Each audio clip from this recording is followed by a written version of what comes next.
It's crazy, man. Like I met you at the gym like a year ago, and you started immediately talking to me about pickleball, probably within 2 minutes of the conversation. That's how I roll. And I think since we've only hung out a couple times so far, many more to come. But I was talking to somebody named Dario, and he said something about pickleball, and I was like, let me test Ivan, because Ivan says he knows everybody in Winchester that plays pickleball. And I was like, you ever heard of a guy named Ivan? He's like, I actually just met Ivan. Yeah, he plays pickleball. He's supposed to be really good too. That's funny. Are you pretty good at pickleball? I'm decent. So the funny thing about pickleball for me is, so it was the first sport that I was actually pretty decent at. So like growing up, I was always okay at every sport. Like, you know what I mean? Like I could play with anybody and I'd be okay. But then I did kind of focus on tennis, and I like to play ping pong a lot. Okay, so with pickleball, it's kind of like right there. It's like in between, right? Like pickleball, like that's always how I kind of always looked at it in the beginning. This is what the ball looks like. Okay, you came prepared. This is the paddle. I mean, there's various paddles you can use, but this is the one I prefer right now. That looks expensive. Carbon face, yeah, they could be expensive. And some people are known to break them sometimes. No kidding. Like people, out of anger, or like out of just like. Some people have already broken 4. Okay, is that like a bad sportsmanship? Like, throw the racket. It probably is bad sportsmanship in the sense of like. Oh, you totally throw your racket. Yeah, I have. I shouldn't do it, but what happens is you get so angry at yourself. I play a lot. I play a lot in the evenings. I've time to do it, and I'm passionate about it, trying to get better. So when an easy shot comes and you miss it, it just can become infuriating. Hey man, I feel it. I've definitely I play tennis too, right? Well, I don't play right now. Surgery. I'm gonna get back out there. I'm gonna learn pickleball once I'm cleared to play. But when you're passionate about sports, man, and you're really into it, the emotions get the best of you sometimes. So as long as you're not throwing it at someone's head. No. So it's never geared to anybody. It's just simply myself being angry at myself. Yeah. But I'll tell you, it's a funny sport. I've actually made about 100 friends at least. Wow. I've been playing for 5 years. Oh, you've been playing since before it was cool then. Dude, trendsetting. Yeah, because like right now it's the wave, man. Right. Like everybody is like, yo, pickleball, fastest growing sport in America. I read somewhere. Yep. And you've been playing for 5 years. How did you get into pickleball? Funny story too. I went to see my father, who's retired and lives in Fort Mill, South Carolina, a beautiful place, 10 miles south of Charlotte. So I go to his house, and my stepmom is there. Her name's Cindy. She's amazing too. And she's like, Ivan, do you play tennis? And I was like, yeah. She was like, you want to go play pickleball? And I was like, pickleball? I was like, what? Because I do. I love the sport, but I do hate the name. I'm just. It doesn't sound that cool. It doesn't sound like squash. Cool. Sounds like kind of like. It doesn't sound cool. And we talked about that for a little segue, but you need a name for your show. Oh man, yeah. So maybe we'll come. Because like right now I've been calling it the V Pod, but it was only because one of my guests, Sean, had said like, oh, I literally asked on Facebook when I posted, I was like, what do you guys think I should call it? Because I still don't have a name for this. Right. I'm like a very much just like just go do it and then figure things out as you go. Right. And a name like, it's funny, like you're I'm a business guy. So like I see entrepreneurs get so caught up like, what should I name my company? And I need the website and I got to get the LLC. I'm like, no, dude, you need to go like figure out a product or a service. Right. And then figure all that stuff out along the way. It's probably the smart way to go about it. But yeah, I call it the VPod, but it seems a little arrogant. So I don't know if you're open to brainstorming a little bit with me. We'll come up with something. Let's think about it throughout the podcast. Okay. I think I can help you out. Maybe we might get like a divine like message. You'll have a cool one, man. You deserve a cool one. Well, we're not calling it the Pickleball Show because absolutely not. That would be false advertising. I'm not trying to claim something I'm not. You know what I mean? If you start a podcast though, don't call it the Pickleball Pod. I promise you, I will not. And there's people actually doing podcasts and things on pickleball. Really? I mean, it's just blowing up, dude. Yeah, it's blowing up. So is it like tennis? Like in tennis, you got like level 1, 2, 3, 4. Like they got like it's similar to tennis in that format. But what's cool about pickleball is like being a bigger dude, playing tennis anymore is honestly a pain in the ass, right? Yeah. So my fat ass out there running side to side, it was just getting bad. Yeah. So pickleball is a lot more condensed. It's 44 by 20 feet.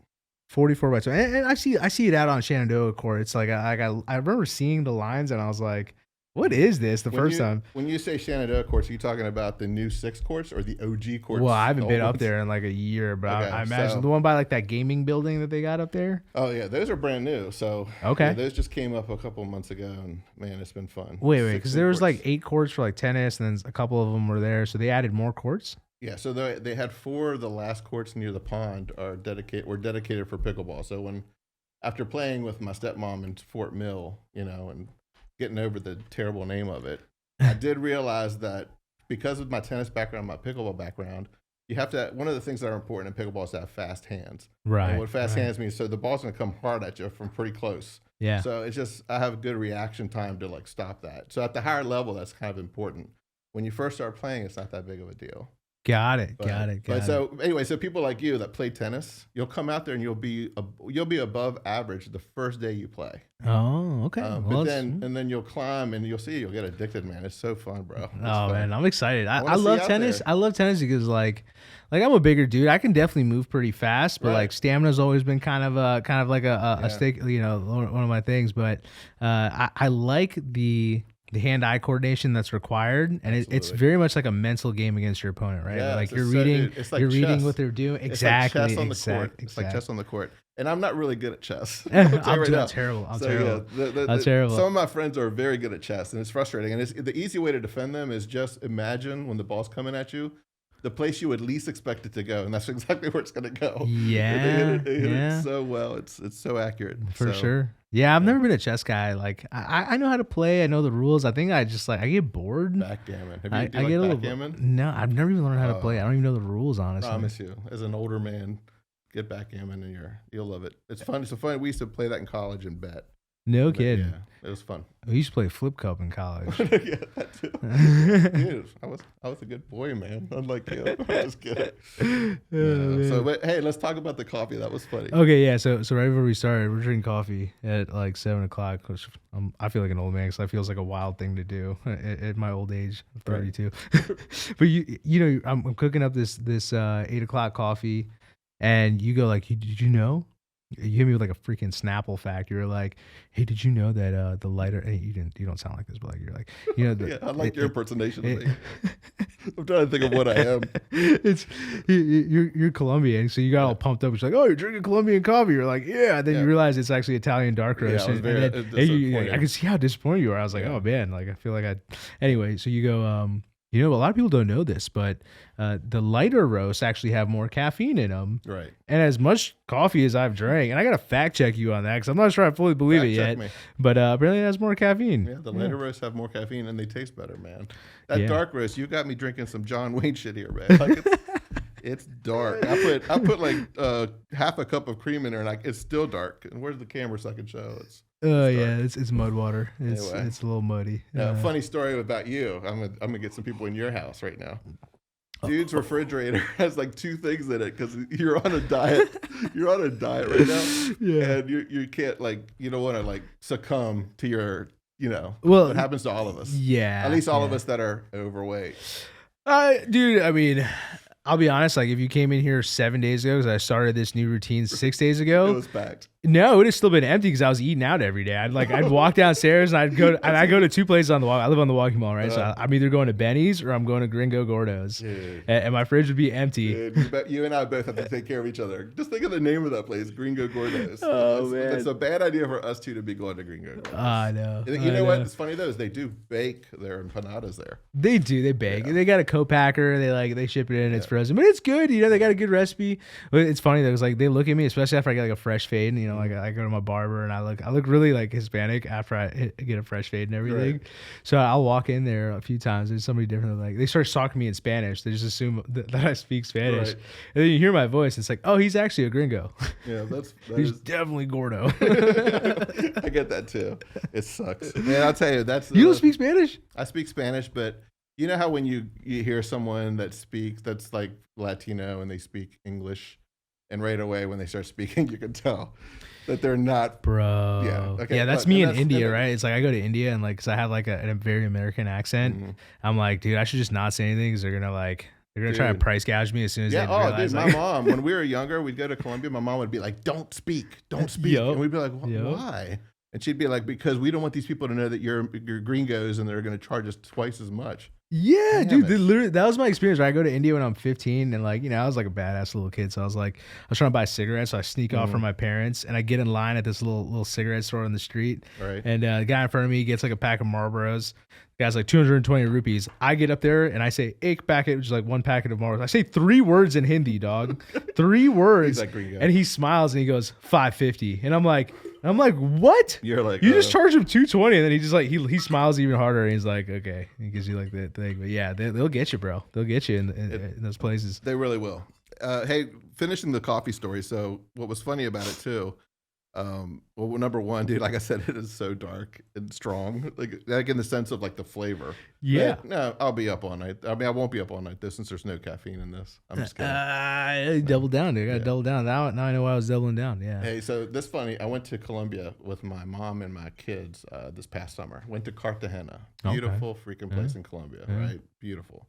And my uncle has done very well in life, and he set himself up in a really nice place on the right location in Cartagena, and we got to enjoy that. Wait, hold on. What does the wrong location look like? Because you said the right location. The wrong location in Cartagena is bad, bro. Is it bad? It's bad. Like, yeah, you would. I mean, I'd be scared to death to walk through there. Like wearing a necklace or my watch. Yeah, no way, dude. I mean, these are people that are trying to survive. You know what I'm saying? Like, it's not like, it's different, man. It's different. It would be cool. We could take that guy's watch. No, this is their food. Yeah. So it's funny. It's like there's a lot of countries that like people are like they still get a bad rap, but like at the end of the day, it's your dumbass fault if you don't do your research before you go somewhere and know where not to go. Because I think like anywhere in the world, if you aren't situationally aware for one, but if you think you can just like just stroll around with absolutely no self-awareness, like you could probably walk into a bad place no matter where you are. Absolutely, man. That's one thing about so one of my jobs in the past, I was an international traveler, for a company, customer service, international for Royal Vendors. It's a vending machine company. Crazy little company, dude, in Kearneysville, West Virginia, that at the time would make 800 vending machines in a day, and they were sold. Like, they were out. Oh, they couldn't keep up. They couldn't keep up, dude. So biggest customer was Coke and Pepsi. Sure. And I got a job, like, kind of just doing all the service for these guys all over the world. And they would pay for everything. They would pay for, my hotel. I was staying in the same hotel the presidents were staying at. That's wild, man. Yeah, That's wild. It's not like that now. And the companies I work for now, you're not staying at the highest level places. These places were elite. And I had an awesome expense account. So I'd get to eat the food, see the people, stay in the nicest places.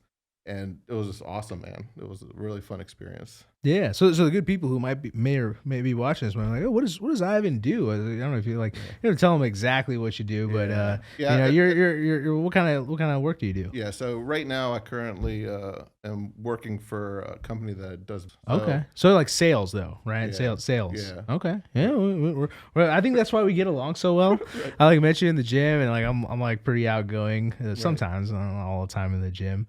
But we hit it off, man. I think we definitely hit it off, dude. Yeah. So I wanted to say something about sales because that was one thing that so when I met you, right? So I was like, this guy is charismatic. He's cool. He's got a great personality. And just when you started telling me about things, I could just with this situation we got going on right now. Before I actually witnessed one of your podcasts, I was just intrigued by how much you knew, right? And how passionate you were. So when I turned it on, I'll tell you, because you would think I would say I wasn't surprised, but I was. It looked so good, dude. Like compared to what I've seen out there. Man. Yeah. So I did want to congratulate you for that. I mean, I appreciate it, man. I appreciate that. I thought of that before I came out here, because I don't know, who knows, you could end up being super big with this, because like I said, I don't know anybody else who's invested the kind of time, money, and again, just yourself teaching you've done for this. It's awesome. Yeah. Congratulations. Thanks, man. Yeah. Honestly, I don't have any expectations for this to go anywhere major. Right. I think this is a passion project. It's fun with me, the technology. I mean, if it does, I'd be great. I would love to get paid to just literally sit in this room or maybe even a bigger room. I'm telling you, and just talk. And that's what you want. You want your career to be what makes you happy, right? Because it's so important. Like I've been so blessed in that, dude. So we talked about the weight, being gordo and all that. So I might not have the washboard abs, right? But I wish I had, right? But I did find my niche, something that I'm good at, something that I'm passionate about, something that I love. It's selling. And some people sometimes can confuse something about selling. Like, some really good salespeople can sound very confident, and sometimes confidence can be kind of confused with cockiness. Right. And when that happens, it's bad. But I think the confidence is super important, right? You want to have confidence when you're a salesman, and then you have to have that it factor. And I think to be really good at it. And what I mean by the it factor is nobody's ever really described it, I don't think, but you have it too. And when you have the it factor, you know the people that have the it factor. So there's people that sell out there that work so hard, man. Like, they work so hard in the sense of like the research, just looking into where did this customer go to school? What sport does he like? I mean, things that you're going to find out when you start speaking to them usually, but at least they just want to study so hard and want to know something, but they're not really good at presenting it. It's kind of like, like you're reading it off a chart or something instead of just being yourself. Sure. You have that way. I think I do too. We just kind of like, it's more on the fly. And I think that is more accepted usually. I believe. Like, I think people are cooler to that. Yeah. You know what I'm saying? Like, and you've probably seen this too. Sometimes when you're selling, you'll look at the person you're selling to, and if you're good at it, you can look at their face when they see you. You know that face you see when you see somebody that you want to see? Right. And that face, everybody does. Yeah. There are some people that when they'll see that face, and they'll see that face that they don't want to see you. Oh yeah, it's that body language, man. Like the mouth might say one thing, and if the body, you just feel it, you know. If you're that kind of person that did all that digging and stuff, those are usually the people that will go up to that person at the wrong time, and then it kind of ruins it for everybody. Yeah. And what I mean by that is, like, in the jobs I've had in the previous past in medical sales, when I'd go into an office and I'd see on the sign, no more drug reps allowed, and I'd be like, damn, well, that sucks, because that's my thing, right? Like, I need to get in front of that person to tell him what I've got, to show him what I need to show him to make him change his habits. And if that's blocked right there, I'm screwed. Then you got to go old school, like you catch him in a parking lot. Oh my gosh! You know what I'm saying? You don't want to be that guy hiding in the bushes. Yeah. Like when you told me that there's that movie out right now, Painkillers, man. I just it's on Netflix, and I watched it the other day. And I don't know. I actually have friends that have been in big pharma from like a sales side. I did an internship at a hospital at Tampa General, right? Because I wanted to go into medicine. My mom definitely wanted me to go into medicine, right? And I remember seeing them come out, and they brought in all the lunch. Like taking a shot of whiskey. Your freaking coffee, man. It doesn't. And by the way, there's no alcohol in it. It's just so dark and bitter and I think the bitterness wakes you up a little more than the caffeine sometimes. Man. Gosh, it's wild. That stuff. Anyway, and when you come to my house, I'm gonna hook you up. So that's another thing too. Being in Colombia, I had to totally cut you off. No, you're good. You're good. I like this. Take it where it goes. This is the way it really is with us. We don't we cut each other off. Exactly. We're both alpha. We both have to say our thing. This is how you know there's no outline. There's no outline that says hey, cut V off mid sentence and start talking about coffee again. This is off the cuff. This is the real deal right here. And I already forgot what we were going to talk about coffee again. No. You're going to invite me over to your house. Yeah, dude, the whole Cartagena story. Let me tell you why. Yeah. This is what happened. So I go with my mother, right? We go to drink coffee, and my uncle's making coffee with a French press, but it's like a fancy ass French press. And he makes the coffee, and it's a different brand. It's called Oma. I was drinking this coffee here in the States that I pay extra money for, called Sello Rojo. My mom has told me for half a century that this is the best Colombian coffee. So she's my mom. She's more Colombian than I am. She lived there, until she came here with us. And so I'm drinking this coffee every morning, bragging about it to all my friends. For years, I've been doing this. People come to my house to drink my coffee. And so anyway, I go to Colombia. My uncle makes the coffee, and I'm telling him about, this coffee's different. I taste it.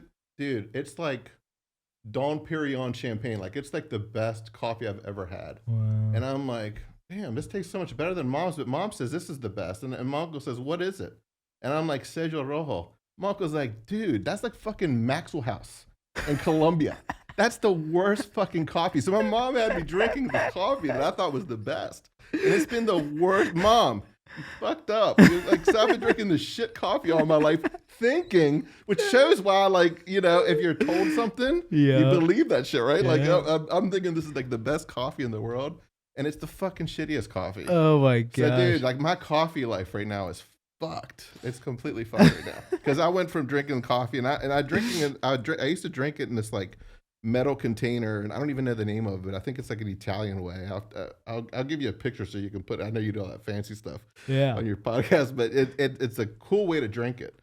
And when I saw my uncle with the coffee thing, the way he did it with the French press, I went and got everything he got on Amazon. It cost me like $350. Seriously? Dude, coffee game's important now. It's like a bed and coffee for me is important. A bed you spend a lot of time on, right? So you got to spend good money on a bed, right? Ideally. I could sell beds. I think. I used to sell mattresses. Yeah. Well, did you really? I didn't last long, but yeah. Dude, why? You didn't believe in it? I think, well, that's it. That actually, you hit the nail on the head. It's like, because like, I have to have confidence in what I'm selling as a solution.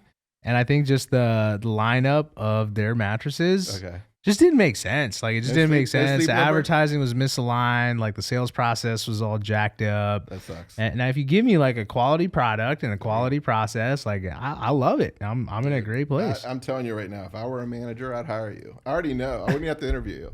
I'd be like, I can tell you can sell. And obviously as a salesman, you want to believe in what you sell. If you believe in what you sell, and you're good at it, you're going to do awesome at it, man. So, thanks, man. Thank you. I appreciate that. And I feel the same you know way. what's funny is like, I really consider like sales my weak point. Like I'd much rather do marketing. Oh. And maybe it's not my weak point. It's just that I'm more passionate about marketing in this season of my life. But it's good to hear that from somebody who's certified. Your perfect job is a marketing job where it's salesy, right? I mean, you're going to find that. I just love the way you're doing this, man. Like for real. I'm very impressed. I'm impressed, dude. I think you're a good star for Winchester. We need this around here. For you. Oh man, I appreciate that. Yeah, I think I'm a.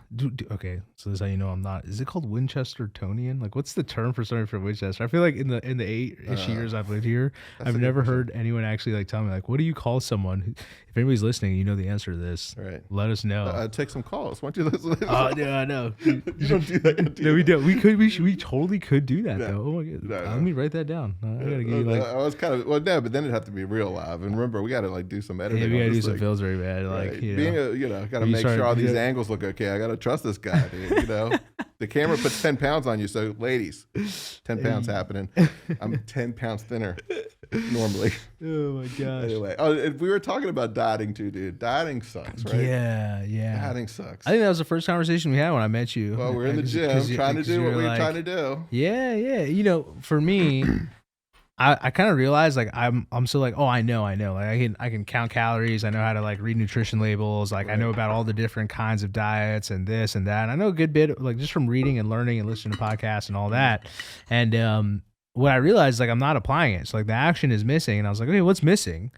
Because I know it's all in here, but I'm missing the action. I'm missing some level of accountability, right? So I'm a big believer, and you need internal accountability. That is the main thing that you need. But when you're lacking that, I think external is like a good kickstart, right? Absolutely. So I got a coach, man. That's awesome, dude. Congratulations on that. Thanks, bro. So everybody's got to find what works for them, right? And so I remember when Atkins came out. Remember Atkins? I remember. You were probably 2. No, I remember because like my teacher was like, I'm on Atkins, and I remember her. Dude, I did Atkins and lost 30 pounds. What is Atkins? It's like just low carb, basically, right? It's low. It's basically no carb. Okay. Yeah, it's really so what's the difference between that and keto? It's the same thing, right? Well, I think keto allows a little more carb action than. I feel like it's the opposite. I feel like keto, like if I remember, because I tried keto. Because like it's keto is like a easy sale, right? It's like you can eat bacon and cheese all day, every day, And I was like, oh, I'm sold. Right. Well, who wouldn't be bacon and cheese? But I remember them saying like it's gonna be like less than 5 grams of net carb. But it depends, right? It just depends on. Either way, it worked for me. That worked for me. Yeah. And then the next. Well, if we're gonna talk about the best way to lose weight, and I think we mentioned this earlier, there's always the dump or get dumped. You know what I mean? Be single. When you're single, dude, it's so funny because transformations will be happening on this end. It just happens. Yeah.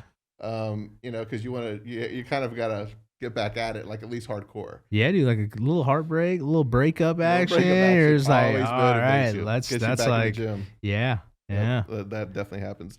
Also, I think for me, another one that's really worked and I think works till today is intermittent fasting. Obviously, less calories in, right? It's Sure. It's not rocket science, dude. Yeah, I mean, it's like count how many calories are going in, restrict them in some way, whether that's like a time thing or like how many measuring. But yeah, IF like there's like a lot of science behind it that makes sense too, right? Like from just fasting in general. Like to me, there's a reason like every major religion on the face of the planet has like a common denominator of like fasting, right? Because for some reason, it's really good for the body. It's good for the mind. It's good for the soul if you subscribe to anything like that. It's also right? difficult. Yeah, it's tough. It's a tough, test of... Especially, So for me, intermittent fasting, after the first 3 days is the easiest diet you can be on because you kind of get used to it. Right. But the first 3 days, dude, I remember because so some of my friends might see this. I lost 35 pounds or really fast from the beginning of the year. Yeah. And I've gained like 6 or 7 back because basically I was maintaining okay, but the intermittent fasting was getting worse and worse. And I stopped doing it. So now I've got to kind of do that 3-day. It's tough intermittent fasting thing before I kick it back in. But I am actually about to do that. And you'll see if I ever get on here again. Don't talk about it. Be about it. Come on, commit to the camera. Commit to the audience. Right, yeah, I'm starting. Give us a date. Give us a date. Come on. Well, I'll be starting now. I'm kind of starting now. All right, I'm drinking it. coffee with a lot of cream. I don't know if that would be good right now, but you're not supposed to have cream even. Like it's crazy. And that happened to me actually when I did intermittent fasting the first time. I lost 17 pounds in like a month and a half. It was crazy, bro. Like it was just coming off and I was like, dude, this is easy. Yeah. But then at 17 pounds, it like stuck. And anything I was doing was in the morning, I was doing that coffee routine I do, right? And I was putting cream and I was be like, oh, I can put like a little agave or I can put like a little drop of this. Like I was breaking the fast. Right. And people said that you can't put any of that in it. You got to drink that shit black like John Wayne. One of my roommates said that before. It is so true. So yeah. You know what's funny is like I remember seeing like this like thing on social media where the guy was like, oh, you can get ChatGPT to be your personal trainer to write a diet for you, blah, blah, blah. Right. And I mess around with it, but like I don't really give a crap about a robot's opinion, you know? Like it's not like a human, there's no like soul there. Right. So I could do that. But what ended up happening is like I meet a dude named Andrew up at the gym, and I was like, man, like he does like the online coaching, and I remember like taking a leap of faith in that like I don't know this dude, like I don't know if he has like and I asked him some questions, but like man, anybody could be like, you know, I do this, that, and the other.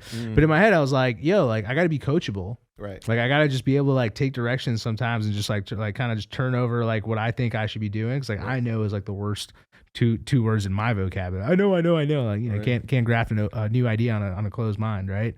So, good point. So whatever I said in my head, I was like, whatever he tells me to eat and do, as long as it makes sense, and I can verify it because like I have enough of a base of knowledge, I'm just going to do that. I'm not going to be like, hey, I want to do this kind of diet. I don't want to do it. Cause like, dude, when I call the shots, I get like this, you know, and that. So I was like, you know, whatever you tell me to do, I'm going to do. And like, luckily it's not like the most extreme thing in the world. Well, let's you know, we'll do this later. We'll weigh ourselves and let's challenge each other. I'll do intermittent fasting. You do this coach guy, which is awesome. Oh snap! And it's not just for a challenge, just to keep each other accountable. Yeah, I like it. Everybody, including us, everybody that's overweight wants to lose weight. I mean, it is what it is. It's just it's one of the hardest addictions to overcome. Yeah. You know, and I'm being serious like right now, like even though we've been just goofing off.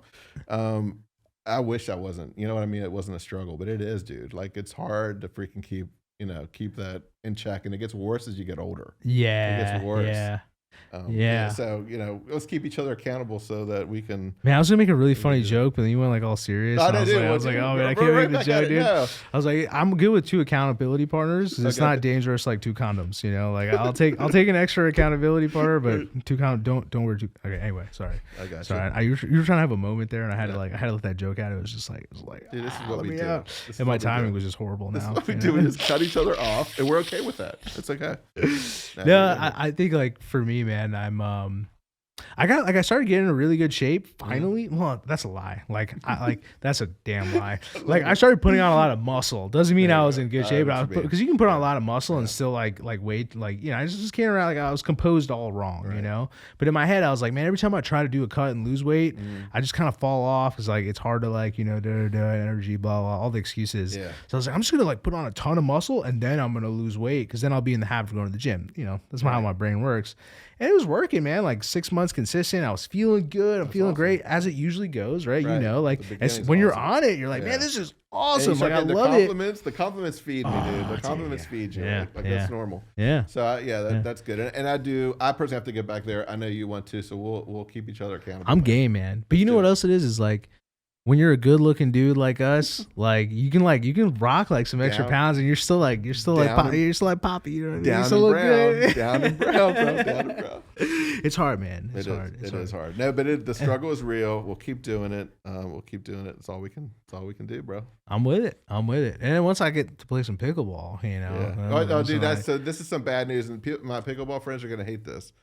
So there's a lot of studies out there about the activity level of pickleball, how many calories you burn. Oh no! And dude, it's so like I try to do in the evenings 3 to 4 hours, literally almost every night. Like, well, there'll be like 2 nights a week I might not because something's going on, but I usually try to fit that in. And the lights stay on till like past 10 at the park. And people are once you get into it, bro, it's so addictive. I'm telling you. Finally, I'm addicted to something that's good for you. But unfortunately, it's not as good for me as I expected. So the calories aren't as much as you would think. You definitely burn more playing tennis. Oh yeah, because tennis, like you gotta do some more running. Is basically what it comes down to. You do work your calves, work your quads. I mean, a lot of different motions. See, that's why I'm afraid to do it, because like I just had meniscus and ACL, and I know you gotta put a lot of strain on the joints. And if you start playing the advanced players, they'll put spins and angles on you. Trust me, dude. There are times, and I'm not kidding. You know, like those things you'll see on TV, like where they juke them on basketball and like they leave leave them like dusted and they like fall like all split up. That'll happen to you on the pickleball court too. They'll put an angle on you. I could just like see you in like an and one mixtape, but it's pickleball. Right. Yeah. Once you start going that wrong direction and then the ball goes the other direction, dude, it's hard, bro. It's hard. It's hard out here. Yeah. Yeah, I'm game for pickleball, man. As soon as I'm healed up. The whole reason I got injured though is like, I think I didn't tear my ACL the first time because I was playing volleyball, and I think I sprained it because I go in, they do like the test, and then she's like, "Listen, just 6 months off, don't play volleyball." Right. But like I'm sitting on the sidelines, I'm watching them play volleyball, and I was like, I didn't go up for the first 10 minutes. The urge was there, and then like I see somebody like have a really fun point, you know, and I was like, all right, I got to jump in there, and then that's when I injured myself again, same exact way, and I was like, I didn't listen to the doc, so this time. As much as I feel like a lot better right now, I'm just doctor's orders. Yeah, man. No team sports. Like I get carried away. That shit. Yeah. They sure did. I'd just do what they say as well. They sure did. I'd do what they say as well. What else we got to talk about, dude? We were talking about all the things, all the topics that we have. All the things, funny, bro. Because I love to chat to you with you. So this is easy, man. Yeah, this is easy. Like you just keep going and go. Oh, did we talk about relationships already? With food, but yeah, what kind of relationships you talking about? The important one. So we talked earlier. I mean, I mentioned this to you. So I think there are 4 key things in life that you want to kind of achieve, and this is my little. I made this up. It's literally like my little box theory. So you want to all 4 corners have to be strong of your box. So one corner being your health, right? You want to have good health, you know, which it's a constant struggle, right? We're all trying to work on it, at least parts of it. Another part is like your family, like your kids, your parents, your relationship with them. That's important. A third corner of that box would be your career, right? And you and I think, are blessed in that we found the niche that we're good at, right? Like I see people like climbing fucking roofs, putting, you know, with 3 fucking bags of those, tiles or whatever they're called. Done that, Shingles. I've done slaying some shingles. Dude, so you were one of those guys I thought was Hispanic doing that, but you were fucking Indian.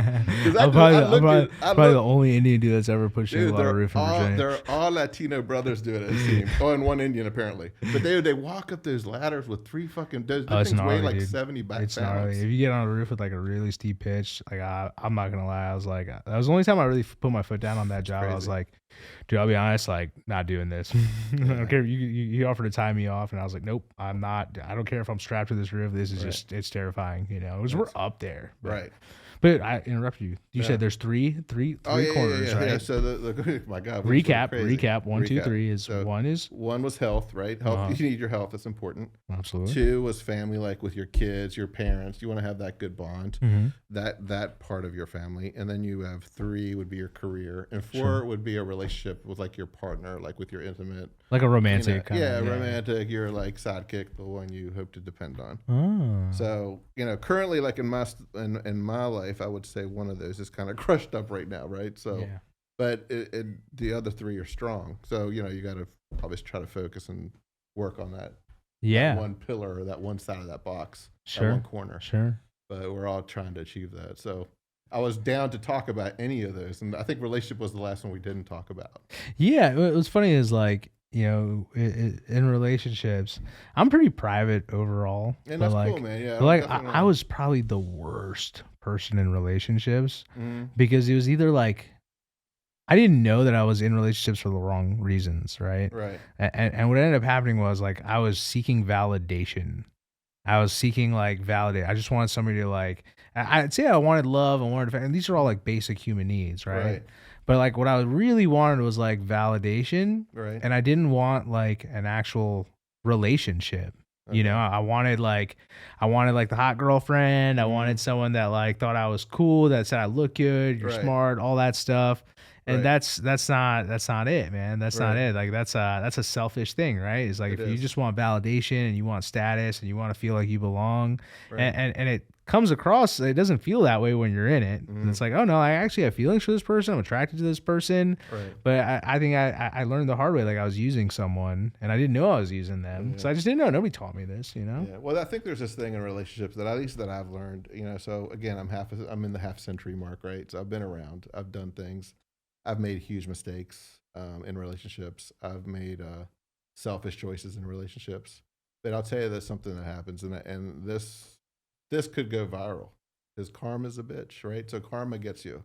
I'm not a real religious person anymore, and some people who are listening to this might think less of me, more of me. You can personally ask me at some point, and I'll tell you what's up, what I believe. But I guess at the end of the day, I think you have to be a good person. And treat others the way you'd want to be treated. And I think if you do that, man, regardless of what happens, whether there's this beautiful place after or whether the lights just turn off, you're going to be known and remembered as someone that, that was a good person or that tried, right? And, I'm trying to get better in everything in life, right? So, and I look at all the things I've done in relationships as hopefully learning. I do think that the next person is the lucky one. I really do. In the sense of my next true, because again, being in the half century mark, the games are over. Like, I'm thinking this is like, you got to look at your life like in quarters, right? I'm getting to the, like, you're still like, you haven't reached the half yet. You're rocking, bro. When you reach the half, shit changes, dude. I never thought it would, but it does. You're like, you look at things differently, right? So just make sure, like now I think in my relationships, I want honesty. I want to make sure that the person's going to be loyal. And honesty is obviously important too, right? And they also have to have the same type of goal. Like, people I'm dating now would be somebody that I'm thinking of a future with, not just, you know what I'm saying? Not just the, what happened, what happened to me growing up, which was more physical, younger, dumb, whatever you're going to call it. So you just go with it. And let me ask you something. Your take on this, right? You know how like a lot of people say like when you're out there looking for it and you're chasing it, and that's like the worst time, and like you almost drive it away from you, like a meaningful relationship or whatever kind of, even if you're looking for a non-meaningful, like what's your opinion on that? Like, do you think like because like I think the best relationships I've stumbled into. Right. I wasn't even trying to date. I was just like doing me. I was working on me, and it was like organic. And I think like people can sense that. I think that's so true, dude. And I do think that life is crazy, man. How it just works out, right? It's there's so much of a relationship is timing too, right? You want to be in the same kind of place, at least in the same kind of mindset for it to work. I think, and also. We just kind of going back to what we were talking about. I think you have to trust that person too, right? You have to trust them. You have to be attracted to them. That's still, I think it's still, even at the half century for me, that's very important as well. And I also think it's funny. I've been talking to people, my friends and stuff, but you got to try. Sometimes, like you'll see somebody. If you're single, you see somebody, they're not wearing a ring or whatever, and you see them, and you might never see them again. I think. I've always been that guy when I'm, available to just go to that person and say, listen, hi. I mean, you gotta throw the line out to catch a fish, right? I mean, you gotta try. Yeah. Because if not, one's not gonna bear. There's gonna be a very short, the very doubtful is just gonna pop into your hand, right? They're elusive. You gotta go out there and do the work. And you gotta initiate it to do that, right? You gotta start. Miss 100 shots, 100% of the shots you don't take. Kind of quote there. Exactly. Yeah, you gotta put yourself out there, right? You can exactly. Yeah, it's funny. There's like this whole like I don't know if it's a symptom of society and like too many computers and too much screen time, but like there's a lot of people that subscribe to the belief that like young men and women these days like just don't have, I don't know, like Riz game, whatever you want to call it. Like, there's just there's a lack of Riz. It's definitely changed, right? With the whole phone thing, Yeah, like you got Tinder, you got like video games. I heard somebody tell me that the thing to do is Bumble. Yeah, apparently it's Bumble. I've never heard. I mean, I've never. So I know about this. I know this. Bumble is the one where you get to message the girl, and then she gets to hit you back or not. Yeah. So it's she gets the option. Yeah, I think she initiates the first call or something, and that I just thought it was funny when I heard that. Yeah, she gets to choose. You don't get to choose. There's no Tinder is like the mutual right swipe. Plenty of fish is for all you dirty. No, I'm just kidding. Okay, I've been out of the game. There's probably some new ones. So at one point in my life, I did go to that game, and I actually met some good friends that way. Nothing ever turned out. Like there's some stories that people got married, have kids. Dude, there's lots of stories like that. Yeah.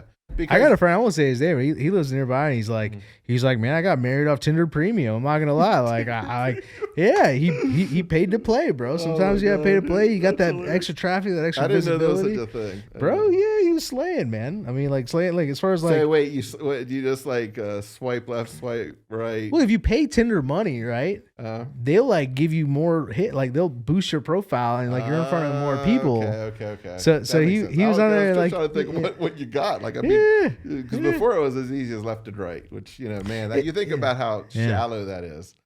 It's pretty shallow. I think Facebook started that way too. I think Zuck, like when he did that, I was like, it's like hot or not kind of thing, which I think literally was a site too. But yeah, I don't know. It's I don't like it because it's like a whole lot of like judgment.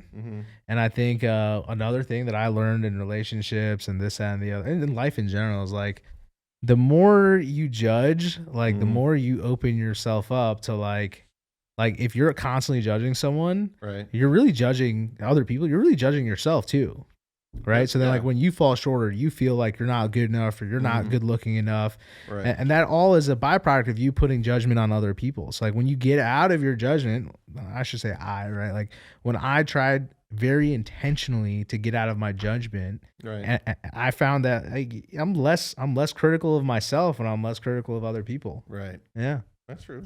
I believe that. Yeah, so relationships are super complicated, but super important to be happy, right? Yeah. So the other thing I was talking to you about earlier is something I've actually posted before on Facebook because I think it's true. I think that in a relationship, there's someone in love and someone being loved generally.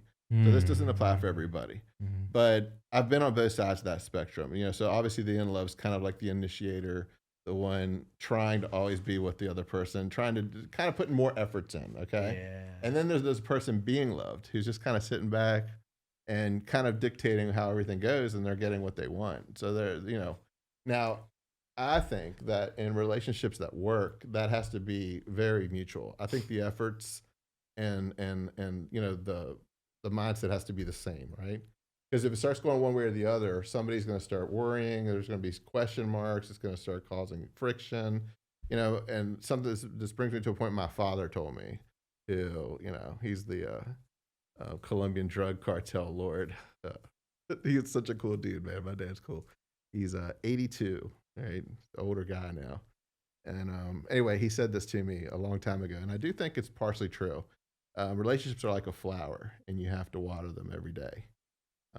And I think that's true in the sense of like, not literally you have to do something every single day that's super, but you can, a little bit has to be done, right? You have to show that person that you're, keep it spunky, man. I put that on everybody's wedding notes. When I have keep it spunky. Because, I feel like this happens a lot too. Guys get married and then things change.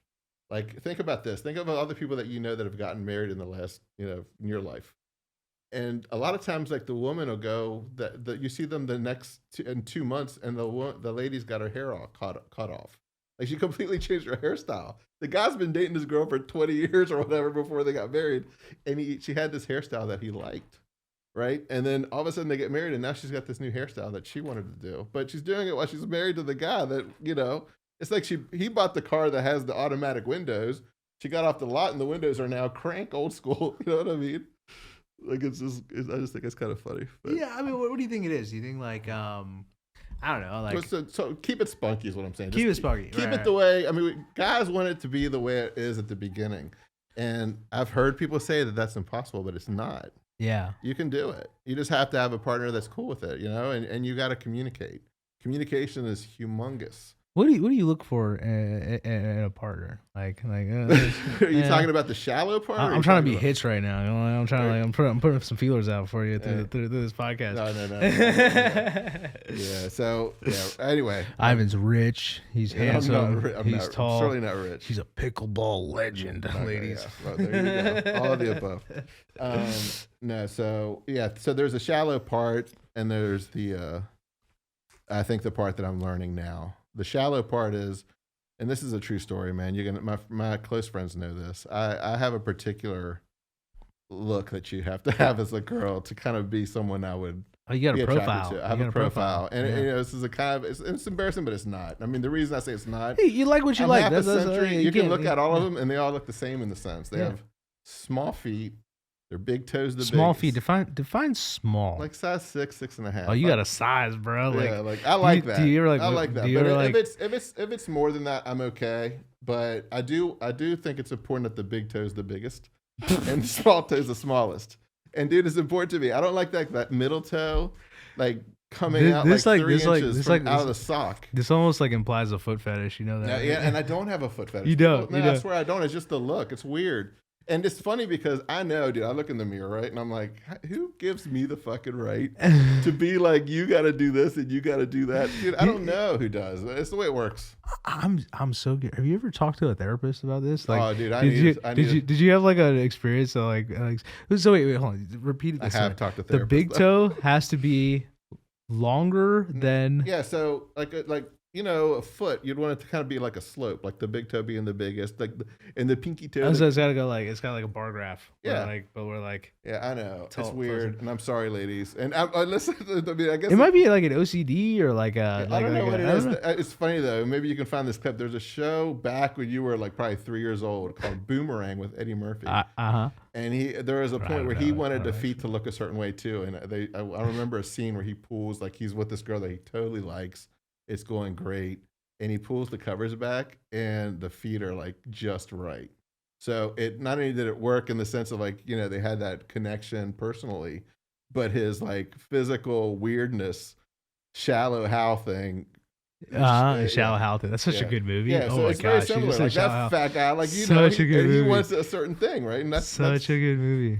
Hey, that's what's great about the world is you can want what you want, right? And you can try for it. And yeah, no, for sure. I mean, that's you like what you like. You're trying to you got your own rules. My rule is you can't have more than one cat.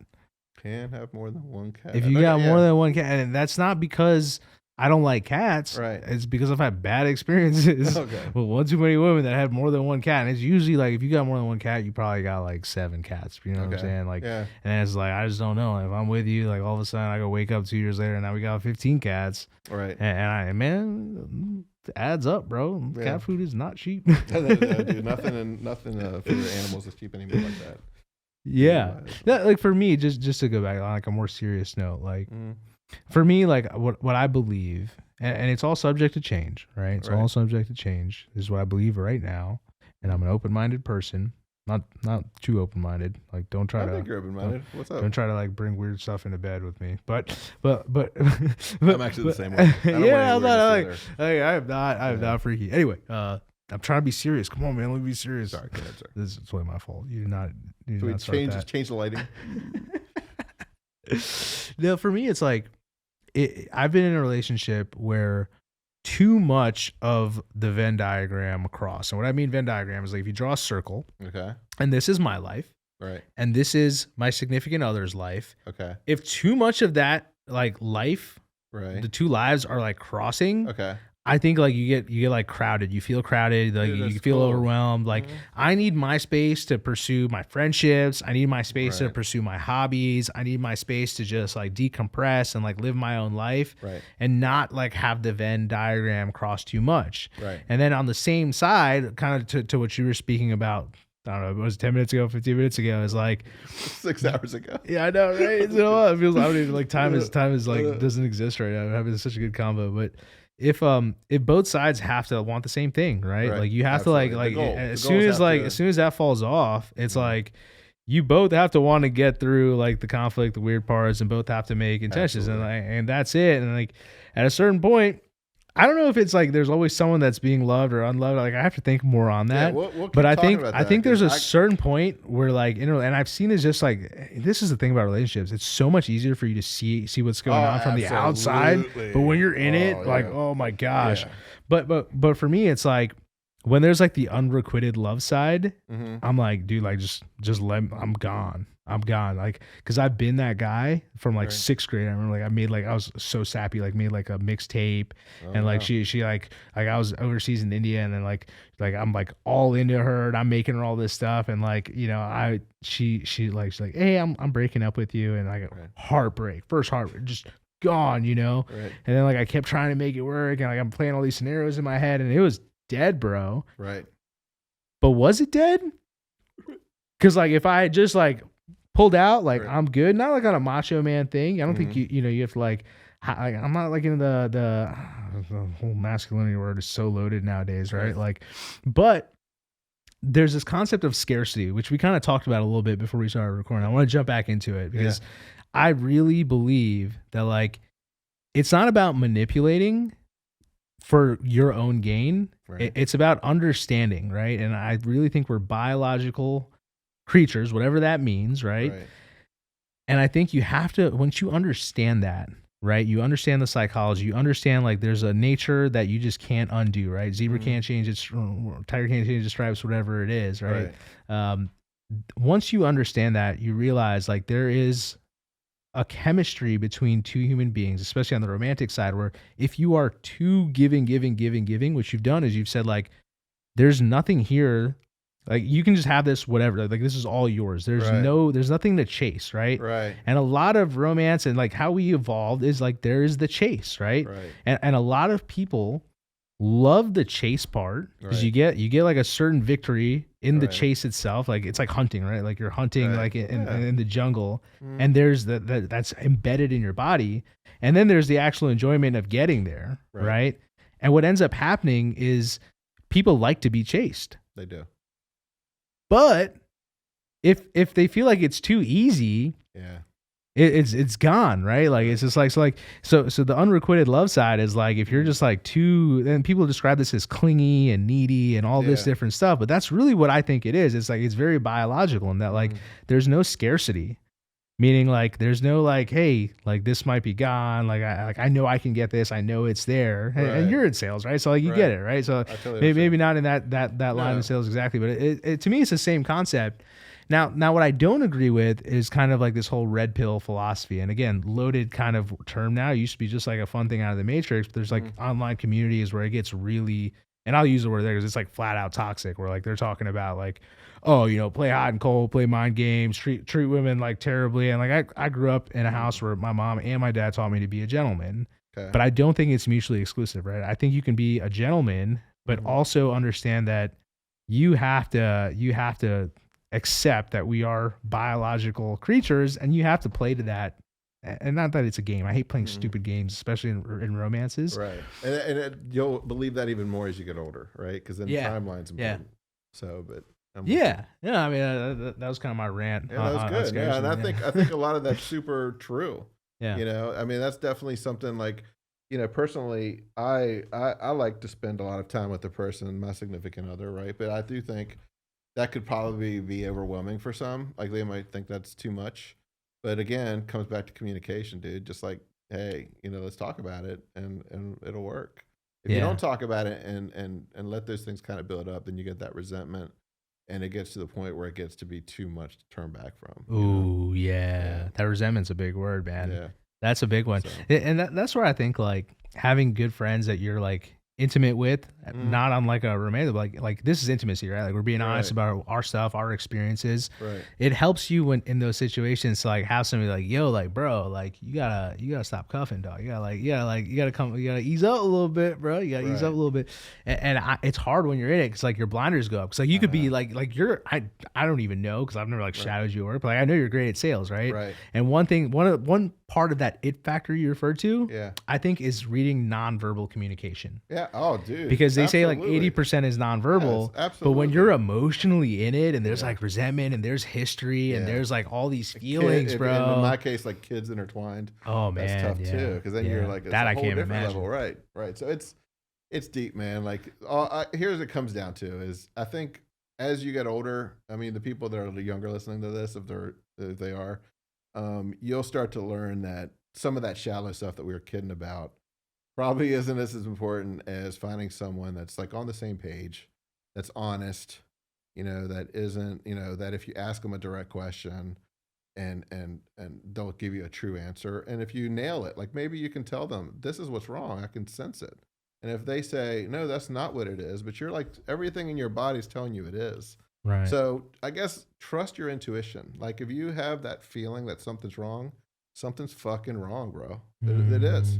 If they're acting weird on their phone, I mean, this is just things that I know, common knowledge. So in my situation, right now, there was no like foul play in that sense. It's just, the circle's over, right? Like our time slot, our thing is over, and that's okay. It's acceptable. Yeah. I obviously I wish when the intuition was there that something was wrong. I feel like I should have, maybe made my own move, as opposed to kind of like hoping or whatever. And I think again, a lot of that had to do with my age and the kids being intertwined. But it is what it is. Everybody's gonna be fine. There's people in fucking Israel getting shot, dude. Like kids dying and shit like that is so serious. So even though the relationship is the pillar of the box that we want to repair, dude, I mean, we're gonna be fine. Like, look at us. It's gonna be good. It's gonna be fine. Dude, yeah. Let me ask you this. I got a question on this because I think people would call my my answer to the question I'm about to ask you a little immature. But let me get your take on this. Like, all right. What's the best way to rebound from a breakup? Well, so everybody has their own style, right? I can tell you mine is probably not the best. And a lot of that has to do with personally just like having issues of like, I don't like to be alone. And when I say that, I don't mean like, oh, turn off the lights and I'm scared. No, I just, I like to be in a relationship. I mean, I do. And as I gotten older, I don't want to play the games as much anymore, right? So there's that factor's kind of out of it. So now I'm really like looking for someone that's cool, that can be my friend, that we have the chemistry with.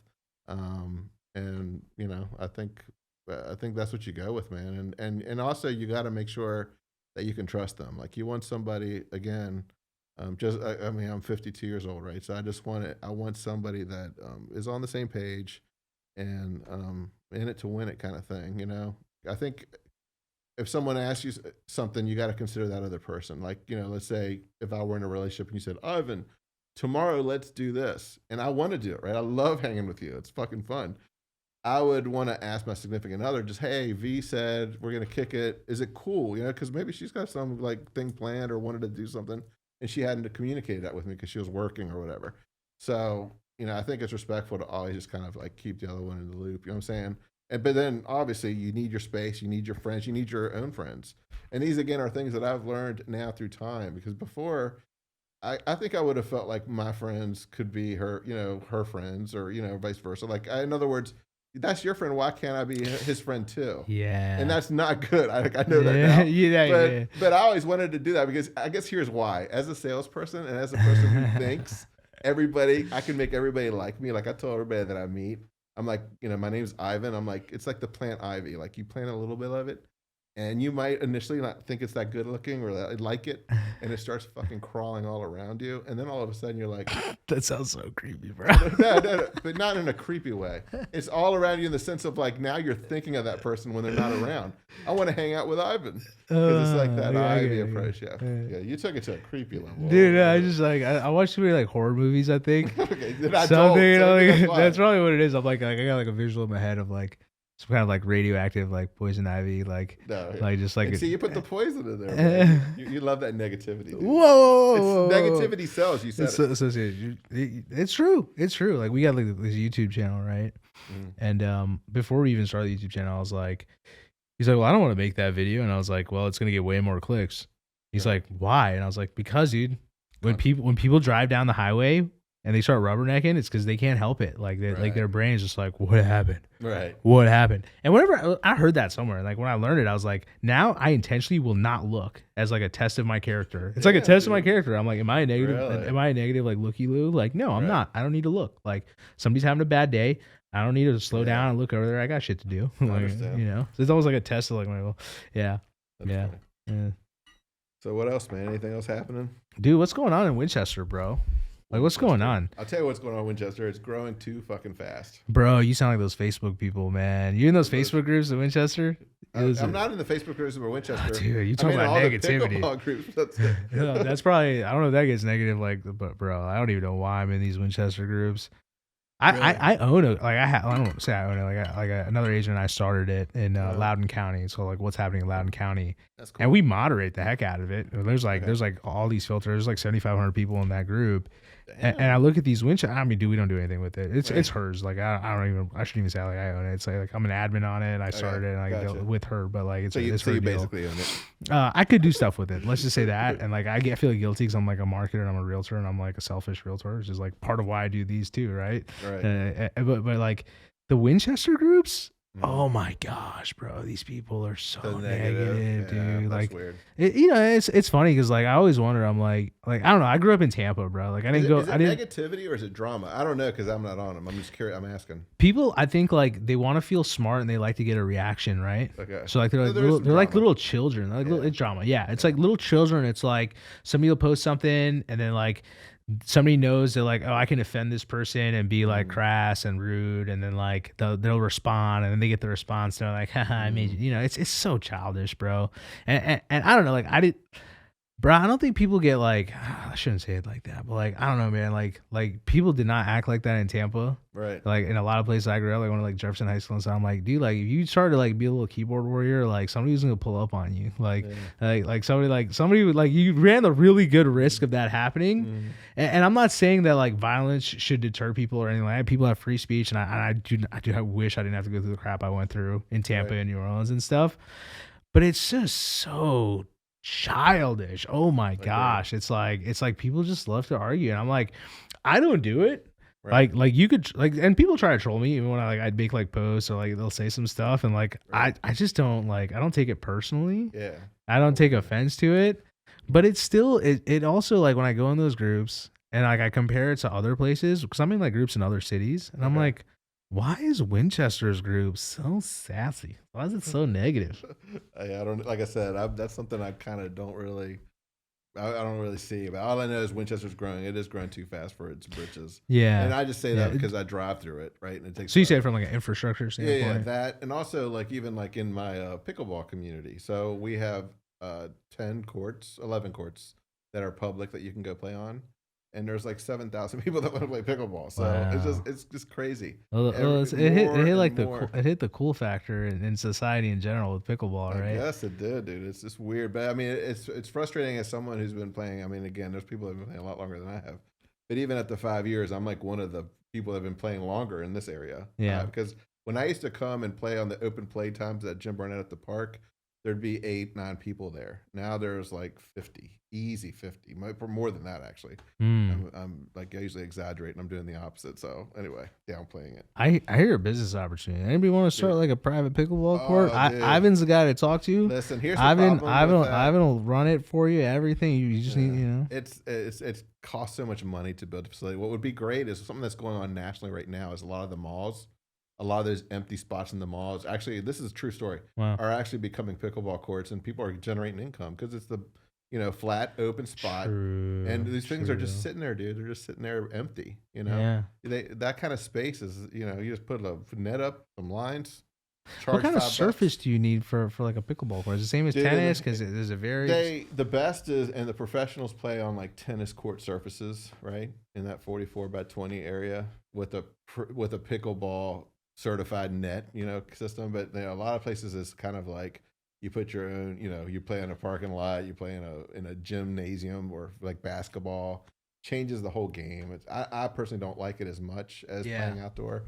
But it's when you have here we come. Here gotta comes do what you gotta do, man. Dude, the temperature's about to get too cold. Oh So yeah, indoors all probably gonna those be big. 7,000 people have like 3 places to play now. Bro, it can't be 7,000 people. I'll tell you Like, yeah. That's like a really specific number. Like there's like 33,000 people. I don't know why I chose that number, but I mean somebody could look it up. That's what Google's for. I just didn't do that. Well, if you said like 666, people would have looked at you weird. So dude, you went right there.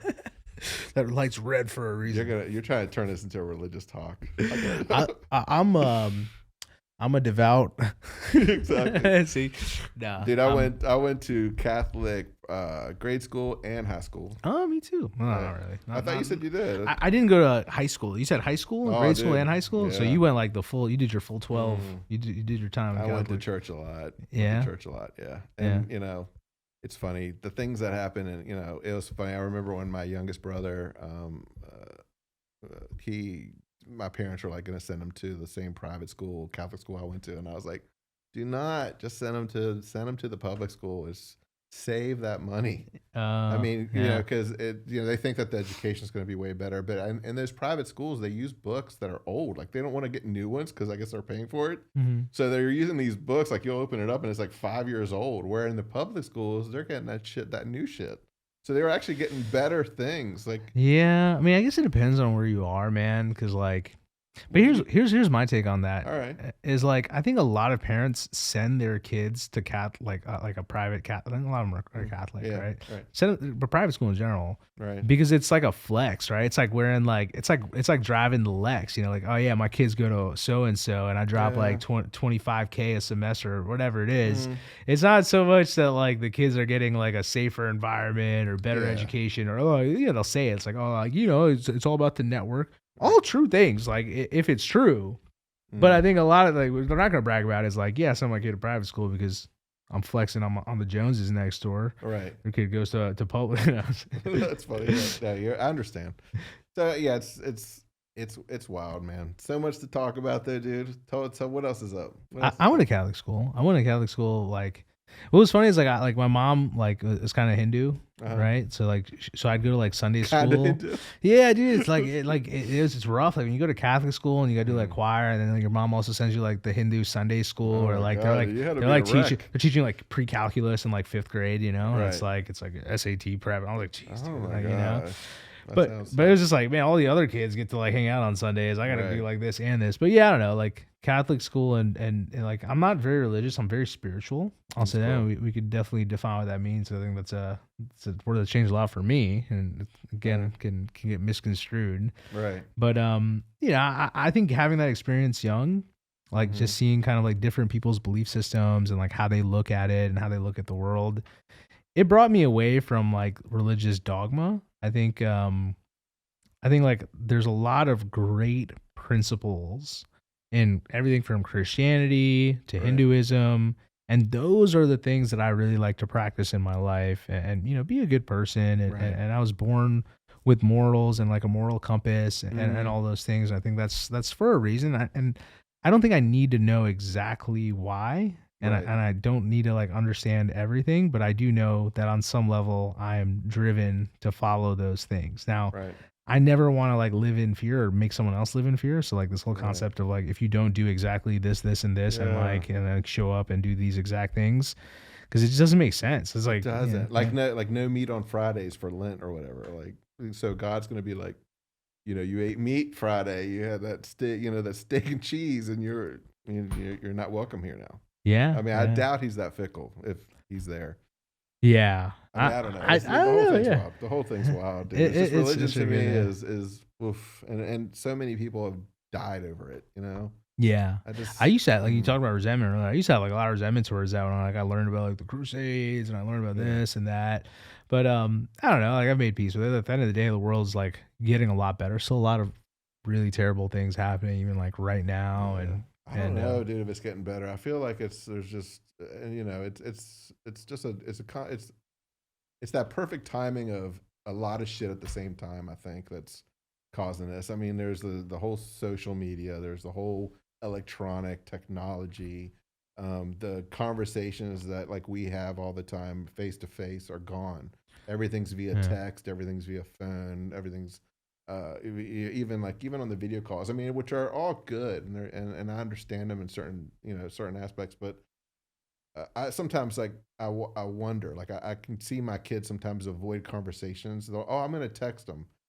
That's such a long text. Why don't you call them? I just want to text them because I think they're actually almost frightened to make that conversation. 100%. Yeah, and it's because they don't do it, dude. It sucks. You know, I think I have this thought pretty often because I'm like, all right, so number one, let's touch on that. Is like, I think the thing is like you can get the news, which like they run on fear, uncertainty, and doubt, right? That sells, that gets the clicks, that gets them the ad spend. Right. I used to be a little more conspiratorial about like, again, the negativity is engineered, all that kind of stuff. I don't know at the end of the day. Maybe it is, maybe it isn't. I don't dwell on it. Right. But you get so much access, and because the negative sells more, you see it in the news, and you get so much access. You got the phone, you got news, you like the distribution, the how fast it goes out, and like how much you can read. Right. And then you kind of like get this false perception that like the world's getting so much worse. But like when it comes to like medicine, when it comes to science, average like lifespan, all those things, like all those numbers look pretty good. And obviously, not everyone's on the same playing field. Like there are places that are way more dangerous, where like it's not. I don't like the word fair so much, but like it's just a very different reality depending on where you were born, where you are currently right now, the circumstances. And now on the other side, I already forgot what I was going to say. That's okay, man. It was there and then it was like, it happens to all of us. Yeah. You brought up something too. It's funny because when you were talking, I was like, I thought of something actually that I wanted to say, and I totally forgot it as well. Hey. Awesome! What an awesome podcast we're making, dude. Dude, this is great. Let's just sit here and just think about what we're going to talk about next. See, like, so fun. I don't know how much time's gone by. I know we jumped around, but this is everything I want, and that it's just like a genuine conversation. Yeah, dude, I think this is cool. So I mean, not to say that this is the reason I'm on here, but I've always felt like I'm a huge Howard Stern fan, and a lot of people probably, oh, what a pig I am or whatever. Dude, Howard Stern to me is one of the best interviewers of all time. I mean, he gets to the questions that the guys want to know what's up. Yeah. We don't care about like, where they went to high school. I mean, no offense. Who gives a shit? We want to know like what's up. And he gets to what's up. Like we want to know the good stuff. Yeah. Because kind of where you're like the negativity, I guess he gets right to like what we want to know. He knows what sells, and to get people to open up that way, I think is a total skill. It's also a type of sales. Sure, you're kind of like diving in. You're checking out their mannerisms, and you know what you want to get out. So you just got to kind of work it out to do it, strategize. Yeah, well, I think what's cool about this is like. We're not like promoting anything, but like we're on the same wavelength. You know what I mean? Like me and you're on the same wavelength. Like, dude, listen, we're both we met in the gym right at the same time, trying to do the right thing, right? Yeah, trying to get better. And right away, dude, like I said, the it factor, I saw it so quickly. I can't recall like how many minutes or seconds it took, but it was fast, right? And you were super cool. And I think the first time we met, you had a Tesla. That's why I talked to you. Yeah. Okay. That could have been why you talked to me. That's what it was. Because like I've been wanting to get a Tesla for so long. And like I saw you pull up and I see you pull in and out. And I was just like, I was actually about to go shopping. Right. That's how we met. But I do remember that's how you started. Somehow we started telling you were doing like photography type stuff, where you had this really weird camera and you were like, you want me to take a few pics of you or whatever? And we were like at 7:30 in the morning taking pictures outside of the gym. That was cool, man. And what I really appreciated is not only did you take those pictures, you edited them within hours and sent them to me. And dude, that was really cool of you, man. So right away I was like, this guy's cool, and I can just tell you're somebody that I wanted to kind of get to know. Thanks. And it's funny, people watching this, if anybody, any of my friends end up watching it, like I don't know like how this is going to get edited or whatever. But they'll probably be like, man, how come he's talking to a video like that? Because I'm a bad friend in the sense of I'm not good at initiating. Like, hey man, let's come over and have dinner at my house or whatever. Even though I love being with people, I don't like to initiate it. But if anybody invites me, my ass is over there. I'm there, dude. You know what I mean? But I don't like to be initiated. So that what happens though is in time, after you get invited so many times and you don't invite them back, I feel like you kind of like let that slip. But it's nothing personal. Some people are organizers, bro. Like I'm not. I got no regrets. You know, like I'm not apologetic for it because like I used to feel bad, be like, man, like, you know, so and so like always organize these hikes and they do this stuff. They always invite me over. Like I should do that. And I'm like, you know what? You're built different. Right. You're built different. You're one of those people that should probably be like a fucking wedding planner or like, you know, like you were the organizer. Like I'm the guy that like shows up and like causes a little bit of chaos sometimes, especially back when I was drinking. A lot of chaos. Used to call me the Tasmanian devil out in Jersey. Shit. Yeah, not good. Nothing to brag about. That's the reason I stopped drinking. But yeah, like I think some people just play to those strengths. Like I have a friend, Augusta. She moved here and she was just like, man, I'm gonna throw these events. I got Facebook groups. I like people got a bonfire every Friday night. We're going hiking this day, and I'm like, really? I'm like, dude, like that's dope. So that's what she does? That's dope. We need you. Like, yeah. She's like a connector of people. Cool. She's an organizer. Yeah. I'm like the guy that like if I'll show up to one of those places and I see somebody like kind of having a hard time like socializing and stuff, I'm like, yeah, let me go like talk to this person. Let me go like let's get like everything's getting kind of weird. All right, let's spice this up a little bit. Let's have some fun, you know. Right. That's cool. Yeah. Yeah. Good stuff. But I don't go out that much these days. Yeah, well, I don't either, man. I definitely don't. I used to, and it's fun. Obviously, I've been in a long-term relationship, so I wasn't. But I have no desire to go back out there. Also, we talked and kind of messed around with the dating apps. Not a fan of that either. Not a fan of that, huh? No, I think I think it'll just happen. I do, like we talked about that as well. That it'll just happen, and I'll know when it's right. I mean, again, I just gotta I've got my own demons to work out, right? Like I've got my addictions to food. When you're down or up, when you have an addiction to food, it kind of correlates with your eating habit too. Yeah. Like I am single right now, so obviously it motivates me to go to the gym. But on the same time, I feel like, you had that failure mentality for like, 10 years of your life. Again, lots of good times, right? Like even when I lose, I'm winning kind of thing. That did happen the whole time, but it was still kind of like, now what? You know what I'm saying? Like, you know what's funny when you say that is like there's a thing about being too hard on ourselves, and I think a lot of people like take the other side of like, oh, you shouldn't call yourself fat, you're not fat, and I'm like, when I say that I'm fat, it could in the back of the day it'd be like, yeah, like I got like low self-esteem, I feel like really. Now when I say it, like I really do love on myself, so like I love myself so much that like I can give myself like tough love. Yeah. And then a lot of people interpret that as like, oh, he's saying that and he's saying it so naturally, but like deep down he's just like he's punching himself, like he's really down the depths. And it's like, no, like I say now that like when I say like, yo, like I'm like fat, like you can say like, yo, my BMI is 33 or like, I'm overweight by this many pounds, my muscle mass. Like I could say it that way, but it's just like that's really hard to say. Right. And like I don't want to like have to filter myself too much all the freaking time. Right? So it's like when I say it now, it's just like, yeah, like I'm fat. It's not saying that in like a bad way. It's just like it just kind of is. Yeah. So I have a little funny theory that I say about this, and I think it's true. If 10 people say you're fat, you're fat. You know what I'm saying? Like it's just the way it is. So that's kind of how I figured out that I was fat, right? I won't call anybody fat, like unless like we're boys, but yeah. Well, and unfortunately, in some cases, they were my boys, so they're not lying. They're not trying to get anything out of it. Yeah. So, but again, like I said, dude, obviously, Ivan, you can determine what your body's going to look like. Just push this button. Do you think I'm going to look like this? I'm going to be about 6'5", probably. Yeah. Weigh about 250. I'm maybe a big dude, like strong, not fat. And that's, obviously we all want to do that, but we get what we get and we work with it, bro. You know what I'm saying? And I think, I feel like I'm doing okay, and I feel like you are too. Yeah, like what's funny is like and this is one of the biggest industries in the entire world, right? Like fitness and fat loss and weight loss and blah blah blah. Oh yeah. And one of the things I learned along my journey from someone I don't even know where was like, my parents grew up in India. And there were certain cultural habits that came. So, India had this big famine and like food and resources in general are more scarce. So like there's this concept of like, you're going to clean your plate. Yeah. I had that concept like you need to clean your plate. Now the fucking problem is when you're in America. Yeah. Plate's big. Hey man, there's a lot of research. There's people starving out there. There's hungry people right Yeah. now. But like, those serving sizes ain't no joke. Dude, It's not a joke. It's So like when my parents like bringing back old school knowledge and like the serving sizes are bigger and bigger and bigger, it's like I got really like overweight at like a much younger age, Right. And it's like and another thing, I don't know if it's like this in Colombia, maybe maybe you don't like the guys with a little stomach in India, like those are the guys you wanted to be, bro. That was like a sign of like health and wealth. Unfortunately, bro, I have not had that luck. but again, I do have the gift of a gab. I do have confidence. I'm not scared to take that shot. And if I see something I like, I go for it. Because you know what?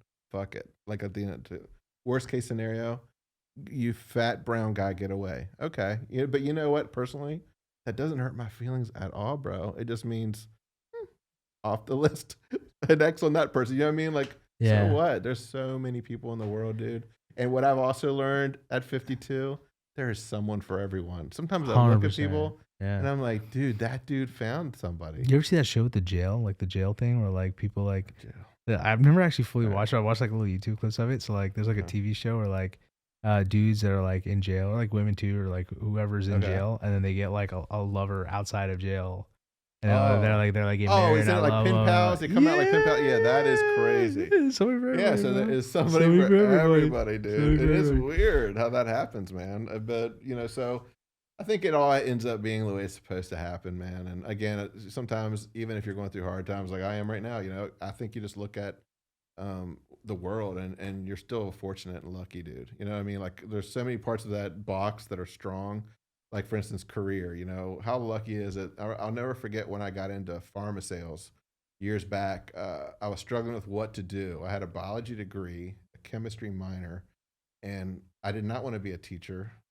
What the hell could I do? So I applied to this place called Fort Detrick in Frederick, Maryland. They kind of like do work with Ebola and shit like that.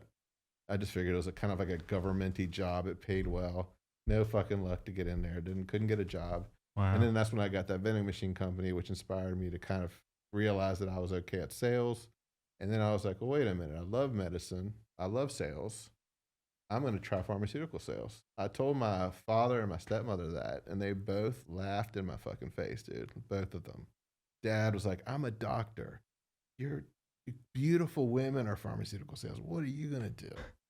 And dude, this is so cool. And you can ask my dad this. Maybe you could put him on as a little sidebar one day. They both actually apologized to me because they got calls from so many of his peers would call and say, dude, your son is my favorite rep. Wow. And my dad was so proud of me for that. And he still to this day, he's like, he knows that that's the deal. So, and that's kind of what, I'm not a cocky guy, but I have learned that I'm someone that people end up liking and trusting. It's probably because I'm being honest. I'm transparent, dude. I'm not going to, if something's shitty, I'm going to tell you to get it somewhere else. Because I'm really trying to make your business and you look good, and I want the best for your client, your patient, whatever. So when once they understand that, and they also understand that I'm not just there to sell something, I want to become their friend. I do. I love becoming friends with my like when I was a pharmaceutical rep. I remember my docs were my boys. Like I played pickleball with some of them. Nice. I can call them right now if I have like something wrong. My foot hurts. I can be in that doctor's office within a couple hours during the day. Obviously, this is evening, but. And they'll get me right in. Like it's because I established friendships with those guys. It's good to know some doctors. So yeah. Like when I got you, dude. If you need anything for real, I'm serious. Well, if you right, need anything, call me. It's like I got like so much family in India that's like in medicine. Yeah. Right. Like my dad. Like if you got that. My granddad's like brother was like a surgeon general like the Indian Army. Like mom's side like they own like hospital wings. It says like when we got the MRIs back on this. Second opinion was just like I just gotta wait like 12 hours. Like it's like nighttime there, but it's like daytime here a lot of times. But we get like 3 second opinions, like from the failure there, and they all confirmed what over here in bone and joint specialist said. Right. But yeah, I mean, dude, I feel like we should just start a whole podcast show. Like this feels right. This feels right. Because my son called me while we were on this podcast, and I always answer his phone call. You should answer it live. I could have. He's so cool. I should have next time. Well, if he calls me again, I will. Because anyway, I love my boys to death. So this is something you don't know about yet. So fatherhood might be coming in your future, and we haven't talked about this personally. If it does, I will give you some warnings. It's the grooviest love you'll ever have. Did you just say groovy in a sentence? Groovy. I'm telling you. Listen. So you make something, right, with someone that you care about, and all of a sudden when that kid is born, I've only had 2 boys, but if it was a female it'd be the same. Suddenly you love something more than you've ever loved anything before. It's so fucking weird, dude. Like, so let's say your significant other, that you're in love with, that or your parents, which is a different kind of love, but you love them, your brothers, your sisters, whatever. It's such a groovy love. That's something that just came out that you never met before. You love so much. And here's the kicker, because I have 2 boys. When I was going to have another one, I was actually kind of scared, worried myself. I didn't even tell people this. I was scared that how could I love something as much as I loved my first son? And it's so weird, dude. So here he comes out, and it's exactly the same. Like the second he popped out, like this one's already like, I know him already, kind of, you know what I'm saying? You feel the exact same way. It's fucking weird, dude. And for me, my goal with them is just that they are better than me at everything. You know what I'm saying? Like I want them to succeed and do better than I have. I think if your kid does better than you do, then you've succeeded as father. I believe. And so my one son, as you know, is already off to do that. Yeah, my you older told son, me he got like he's succeeding. yeah. So super proud of him. And it was weird, dude. So I don't know if you saw the post or whatever I did, but I have people who didn't read or know me. I have a son who told me he's in Virginia Tech. He's in engineering. He's chosen to do civil engineering, and he told me right when he started doing it, he said, "Dad, I want to work at Procter and Gamble." And I was like, "Well, son, as an engineer, I'm telling you, son, you've so many job opportunities, and with civil engineering, there's such a large spectrum there of jobs he could do." Yeah, for sure. But a year later, he's a sophomore, and he's already been offered a career at Procter and Gamble, dude. Like, dude, I mean, He told me that. He told me that like, the other day. I was like, wait, your son's a sophomore at VT. Yeah. And he already has a full-time job offer from Yeah, Procter and Gamble. I know, it's crazy, dude. Bro, it's crazy. And I mean, can you is- imagine? So wild. I got super emotional when this happened because, some people think I might have gotten too emotional. Like I was like crying unbearable, like unstoppable. But it was because I was so proud of him. I saw all of his work. I know the struggles he's been through. Yeah. And he succeeded. It was fucking awesome, dude. It's beautiful, man. Yeah. That's beautiful. Choked up. Yeah. But, yeah. Anyway, so just know as a dad or as a father, it's a groovy love. There's nothing, I'm telling you, you think of the thing you love the most, it trumps it like fucking automatically. It's weird. So, kind of crazy, but kind of awesome too. I highly recommend it. And this is the other thing too that you'll learn, and this is fathers out there can relate. You worry about them, and that never goes away, dude. Like the one that's 20, I worry about his ass still. You know what I mean? Like you'd think. I mean, obviously I'm not worried about his career per se, but you worry about his safety. You're worried if when he's driving on 81 back home, is he okay? Is he making the right decisions? Is the peer pressure getting to him? Then my younger one, you wonder, is he cool? Do the kids like him at school? Is he the one eating lunch alone? Like you worry. Again, you don't know. You just don't know what's going on. And again, because they're so stuck on their phones, you don't really know what's going on. A lot of times with my younger son, especially, I'll ask him questions. He's just like, oh, and it drives me crazy because I want him to be like, Dad, I know you're kind of a chubby brown guy, but I know you've been through life and you've experienced a ton of shit. And I can give him so many like pointers and like kind of like heads ups, you know what I mean? But I just don't feel like sometimes. I think my older son's listens to that more. My younger son's still kind of tougher to get through with that. Dude. But everybody has like, you could, if you have a son, you teach him what you know, right? You want him to be better than you want him, right? And you do that. So I felt guilty sitting here. I was like, man, I like put my pop through so much. Dude, and man. I'm telling you right now, he fucking loved you, and he loves you. I mean, Yeah, we've for never sure. talked about our Yeah. parents, but Yeah. I know, my father currently, he called me the other day, like almost in tears, and I was like, dude, Dad, are you okay? He's like, I just miss you, and I love you so much, and I'm so proud of you. And dude, that means the world to me. You know what I'm saying? Like it's cool. And my mother's the same way. She's awesome, and she's constantly praising me as well. She does make fun of my weight and give me shit about it, but it is what it is. She's just wanting me to, because she knows I have a better version that I need to come out. And I think when I repair that fourth side of that box, I think the best version of me is going to come out. I mean, I'm constantly working on it. Back in the gym, because I've taken a little hiatus. I'm going to start intermittent fasting. We talked about that. You and I are going to keep each other accountable. So, because we can be better, both of us, and why not? That's awesome, man. That is awesome, dude.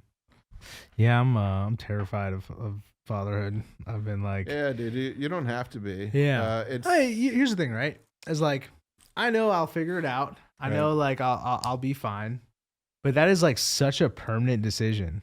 Ooh, it's fucking permanent, bro. Yeah, and like I said, I did think I was gonna get a break of the worry, and it's still there, dude. And that's all, dude. It's like taking your heart out of you have it in your chest and where it is to protect it, right? You talk about vulnerability. Yeah, vulnerability. Dude. So you have a kid, that thing is on the fucking table all the time, and you're constantly fucking looking at it. You don't want the fucking waiter to knock it off or whatever. That's your kid. You got to make sure they're okay. Is there safe? Do you have money? Do you are you feeling okay? It's wild, dude. It's wild. It's great. It's a groovy love, like I said. Groovy, man. I've heard somebody say groovy a lot. Sorry, like I said, I'm old school. OG. Double O. Yeah, Double O. Groovy's like one of those. I'm wearing tie-dye, so I guess I should say groovy. I saw that, dude. Actually, I was surprised you were that. I better look, dude. You can throw it on. You can kick it off. Thanks, man. My sister actually made this. That's cool. That's how I rock the heck out of this thing. It looks great too. I think it's like cotton candy color, but she nothing wrong with cotton candy. Just some of that. Yeah, she got a job too. You said your son got a job, right? Oh, cool. She went to like do like her master's, and she was the good one. If you can't tell by now, I think like the most trouble she ever got in was like reading Harry Potter like under the blanket, like late at night. God, meanwhile, dude. like I was a heathen. Me too. Me too. Dude, I was off the chain.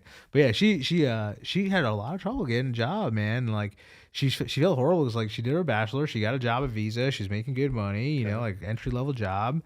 Right. And she's like, I should go get my master's. She's like, I don't know, I should probably just stick in the workforce. But then she goes and gets her master's, right? Which is tough. A lot of money, a lot of studying, a lot of everything. And the idea is like, yeah, I'll be more employable. And then, tech market kind of went where it went. She struggled, man. She struggled. So she got her first job with the master's. That's awesome, dude. She's down in. Dude, I want to go down that way, man. North Carolina. You ever been? Oh my God, dude. Yeah, I have a sister who lives in Charlotte. That's where she is. Yeah. Charlotte's a beautiful city, dude. Actually, no. Sorry, I'm wrong. She's in Brawley. What am I saying? Charlotte's beautiful. And then that's when, because I know she's like 15 miles from my father, who's south in Fort Mill. That's where I learned to play pickleball again. Nice. And that's they live in a 55 plus community. It's perfect, one level house, but everything's like legit. It's nice, beautiful workout facility. Like, I don't know, like 8-10 pickleball courts. Look at you, man. You're thinking about it. You're like, man, one level in 3 living, years. No, 8 pickleball courts. No, it's a good little setup. It's a good little setup for sure. Yeah. What would younger Ivan, like, what would 21-year-old Ivan think of like current Ivan? What would he say? Well, I don't know what he would say, 21-year-old Ivan. Obviously I'd wish I could go back and do things over again, right? Like, there's a lot of mistakes I made. But, again, some of it might have put me where I'm sitting right now. Again, I'm lucky in the sense of like, I found a career that I'm good at, that I love. I remember when I was in pharmaceutical sales, waking up sometimes and I literally did not know if it was Saturday or Monday. In the sense of like, can you imagine how much you love your job that it doesn't matter what fucking day it is? Because it's that song Vacation. So we should be playing that in the background right now. By Vacation's all I ever want. No, not that one. There's Dirty Heads. You talking about Dirty Heads Vacation? Yeah. Yeah, that's it. Yeah, I'm more Dirty Hits kind of guy. Let's see. I went old school on you. Yeah. That's what I was thinking. I was like, dude, how fucking old are you? I was like 7 when that song came out. I'm just kidding. Hey, speaking of music, dude, I love oh god, the name of the band I like right now, Revolution. Oh, Revolution's great. Yeah, Okay. Dude, I used to. I'm a fucking big fan of that fucking group. I really like him when they do when he does acoustic and just sings on the guitar. I'm melting in his eyes, bro. It's good shit. Dude. I love it. Yeah, he's got a good voice though. What do you listen to when you're in the gym? What's your workout playlist? So, dude, honestly, in the gym, I listen to whatever Planet Fitness is playing. Unfortunately, oh, no, I don't dude. normally like wearing shit like this, man. Like it just bugs me out. Yeah, it's kind of bothering my ears right now. I mean, as we're talking about it too, honestly. I mean, I've kind of already adapted now. Right. But normally, like my kids wear those ear pods, as like little fucking white things. Yeah, the little AirPods. I think they look fucking ridiculous. I think they're uncomfortable as hell. And you gotta get the aftermarket plugins. So sorry, go ahead. Yeah, and that's probably what I need to do. Yeah, I'm sure someone's made it better. Amazon, dude. I always, if I get AirPods, I go to Amazon. I get like the memory foam ones, and then and I don't like. I try. I mean, I don't want to say this because I do things, but I don't want to always like copy what everybody else does. You know what I mean? Like my kids have it, and I feel like they're getting the new ones every time they're out, and they look the same. And I'm like, God, dude, thank you. I personally think you're more trendy if you avoid trends because you don't want to be part of the trend. I think that's trendy. You're like too punk. No, I'm just kidding. But music wise for me, dude, I listen to rap music. I listen to love songs. I listen to. Dude, it's crazy. Like it's kind of like back before you were born. There was this thing called an iPad, or wait, not an iPad, an iPod. And you would just play. Years old? You would put like every song you liked on this thing. So it would range from like Lionel Richie to fucking like. Wait, what did you say? An iPod? I don't know what it was called. It was a small little thing that just had forward rewind and it would restore music. Okay, let me take you on a journey through time. Okay. Help me out, bro. Okay, before the iPhone, we had the iPod. Before the iPod, we had like razors. Remember when everybody was like buying like the ringtones and stuff? Oh gosh, dude, we used to get ripped off for those ringtones, dude. But then, I mean, that was just ringtones. I remember the color. You're the tech guy. This is your field. But then there was Walkmans. Remember the Walkmans? Oh, the Walkmans. You like the Walkmans? I did like the Walkmans because they just had like that fluffy, smaller head thing. They were light. And I didn't have to worry about them sticking in my ears. I remember that. You still get styles like that. I got some headphones I like, but there's something. Then all right. So before the Walkman, what did we have? Like your CD player that doesn't count. Then I guess it was just like Walkmans. Then you gotta like, go back to the tape recorder. Right. Before the tape recorder, you had like the Lionel. So hey. Now it's like almost too easy, right? Like you just like hop on your phone. Like I could literally just be like, hey. I had to whisper, otherwise she'll start listening. Hey Alexa, play Spotify. And it just goes. Yeah, but funny. I'm a Spotify guy now. I used to be a Pandora guy. Actually, my Pandora Sublime station is fucking epic. I love it. You can like and dislike songs on there, so it's basically the coolest songs. And it's not just Sublime; it's that style music. Yeah, it gives so you some Revolution. Yeah. And it's so good. It's great, man. I feel guilty sometimes when I look at my playlist and I listen to the same stuff. I got like 4,000 like songs on Spotify, but then I'm like, I know there's like really good stuff out there that if I just like take the time and swipe through like 50 songs that are like okay, I'll find like that one that I'm like, oh, I'm so glad I found this. There's certain like in like the DJing world you call it like crate digging, right? So like you go through the crate. It's like old school, like with the back when they had the vinyl. And I like that process of crate digging. It is nice to like hit radio now on like a song. They're like, okay, like play the radio for this song, and then it's getting better and better. All right. Yeah. That's cool. You go to any concerts? You still do that? Like, when's the last time you went to like a festival or a concert or something? I think the last time I took the girlfriend to oh my God, controversial sister and the Wolf Trap. I forget who it was. It was just Lauryn Hill. Oh, Lauryn Hill, gotcha. Lauryn Hill. Gotcha. That's good. I mean, the thing with concerts, like I was a huge Dave Matthews fan too in college. Oh, actually, yeah, you look like a Dave Matthews guy. You look like Dave Matthews. Yeah. Seek Up. Everybody listen to Seek Up. The worst that song. Anyway, there's so many good songs he played. Lyrically, he's a genius, and he's just a cool motherfucker too. For sure. I could totally hang with Dave. Yeah, I used to go to a lot of concerts, man. Like I went to Wu-Tang like a month ago. Did you really? I've never been to a Wu-Tang. Dude, honestly, like I didn't even plan on it. Like this dude that I know, like it seemed like he was kind of like, like he's like, hey man, I can't go to this Wu-Tang show. Like I got some seats. And I was almost like, man, I gotta like go do something like concert wise, otherwise I don't feel relevant, or like I just feel like I'm working my life away. And I love what I do, so it's not even like I shouldn't have felt that way. But then I'm like, the days coming up, I'm not excited at all. So I'm like, man, I gotta drive DC, I gotta find parking. It's gonna be That's like, true, man. it's gonna throw my sleep schedule off. It's like I'm not gonna get back so late. When that metro comes right here to Winchester, I promise you. Oof, gosh. Just telling you, it'll be easier though to get to that concert. No, you're right. You're right. So things like that'll be easier. You know, it's funny. It's like when I moved here, I was like, man, small town. This is gonna be boring, but at least I got the internet. Now it's like I appreciate all the things that I never knew I'd appreciate so much. Right. It's like I showed a home the other day. It's like I get there in 4 minutes, right, on Washington, and then get back here. Right. Whereas like if I go to Ashburn and I gotta like show some property, I gotta like, all right, what time is it? I gotta time this right, this, that, and like. It makes it more of a day. I understand. Yeah. But I like you been on the Metro? You been on like Silver Line or anything? I've been on the Metro some. I mean, I do. I tend to want to stay in the rural community. I mean, I know we live close to DC and stuff. I've never really taken advantage of that because again, I'm not like a big bar hopper. I'll go to a good restaurant. I love to eat, as you know. Sure. So that's always good. One thing I wanted to say about the music, because I was trying to get to this too, was the reason I'm not going to concerts a lot now is because I tell my kids this. I think they're sing-alongs. So what I mean by that is the audience is constantly singing the fucking song while the fucking artist is playing it. It's like if I go see him, I want to hear him do it. I don't want to hear Rick, Tony, Mariah, everybody beside me screaming their drunk asses off singing it in my ear.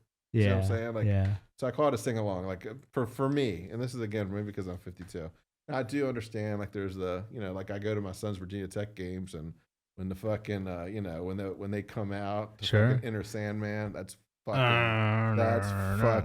epic, bro. It's epic, dude. To be there and feel that. It's kind of like when I used to go when I went to Motown too. I went to WV for a while.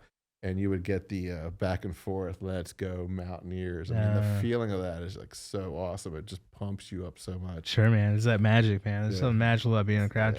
What I like, I don't understand when you go to a concert now, and it's been like this like the last 10 years, right? Like there are people who will record like 50 clips of like the artist, like put it on like Snapchat, or they put it on I'm like, it's horrible. And I'm like, dude, it's you know, horrible. like you know what you do when somebody does that, right? You like, don't even look at it. You might like spam click through it. But like, you don't watch it. It's horrible. It sounds terrible. It looks terrible. Oh my You can hear background shit. Like, it's just a flex, right? It's just like, hey, look at me. I'm at this thing. Right. And like I do it. I went to Wu-Tang and I definitely call it. But like for me, it's more like I want to like mess with my camera because like honestly, I'm like in the nosebleeds right now and I'm kind of bored and I don't even like really want to be here past like 11 o'clock. But I'll just mess with my camera because I like cameras now. You know. Right. It's yeah, I don't know. Music. Like, you ever been to a music festival? You ever do like one of those? I have not been to a music festival, man. Something you got to go, bro. You got to do it. You got to do it. You like it's just. I'm sure I would. You absolutely. Gotcha. Absolutely have to do it. Okay. Absolutely have to do it at least once, man. I went to like I've been to 2 more festivals I like to brag about. Like I haven't had the bug to like go to one because it is like a mission. It is this and the other. It sounds like a mission too, because that's what I'm thinking about. It hits different though, man. It hits different. It's like you're at a camping thing. Like there's different kinds of festivals, right? You don't have to camp, but like that's the experience. You know, like set up your tent. And like camping sounds awful to me most of the time because it's just like a lot of like work. You know, I'm kind of a lazy dude. With the festival scene, it's just again, it's like a different kind of magic, but it's a certain kind of magic, and I don't think I'll go like these super crowded, crazy ones like EDC. Like we got the ones in Vegas and stuff. I've done EDC in different places, but yeah, some of my best memories in Florida, man, was like Swanee Music Park, Halloween, where it's like a 3-day festival, and like people are like raving, but they're also wearing like Halloween costumes. There's like DJ sets like 4 a.m, and dude, that's too intense for me, bro. That's too intense.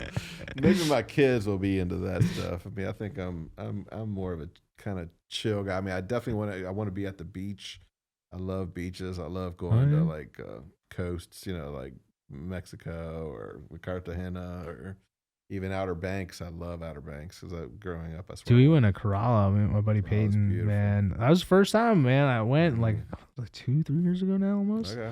And I had no idea you could drive on the beach for like 15 miles. I was like, I've been to a lot of beaches in my life. Like, I've been to a lot of beaches. And there's been like some places in India, but like Indian beaches are kind of scary, pollution and all. But like, Corolla was super sweet, man. Yeah, it is super sweet, bro. You got like wild horses running around, like pulling up on them, like, you know. Yeah. It's a beautiful beach, dude. And it's crazy that experience was actually a lot better years ago. It's gotten so popular.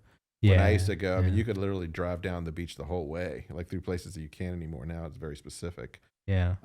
Back then it was like just drive. I mean, it was crazy. I mean, people were on the beaches and it was awesome. And then it's a little different now, but it's still good. You still get that like sense when you go to the beach. There's not, you know, a billion people at the beach. You know what I'm saying? You can kind of still get in a situation where you can just take a picture of you in the ocean and not like 40 people behind you. Yeah. You know what I'm saying? So it's nice. It's definitely a nice area. Is there like an off season that you can go, I guess? I think we went in like kind of an off season. It was still a good bit of people there. Yeah. For sure. I think right now would be considered off season, I guess. But I mean, I bet you go, and if it's nice this weekend, it's be fucking epic. You know what I mean? Like, again, you're not going to be swimming, but at the beach, dude. Beach is I think it's so refreshing and recharging for me. Yeah. I mean, I've had some cool trips, like Tulum. Tulum was nice. I hear that's great. Santa Marta in Colombia was beautiful. One of the coolest places I ever went to, dude, when I was doing that vending machine gig, I went to Cape Town, South Africa. And dude, you should definitely pull up a little. There's a view when you're flying that plane into Cape Town with these like little white houses along the mountains, the ocean, two oceans colliding. It's freaking gorgeous, man. It's gorgeous there. It was gorgeous, and the food was cool. I've heard great things. Like, I've got a buddy who's from there originally, and then my dad lived. I don't think he lived. My dad used to kind of similar to you. It was in shipping, but he lived in like Korea. He'd been in Australia. He'd been in like all over the world. What all countries have you been to? Dude, another favorite that I'm thinking of right now is Poland.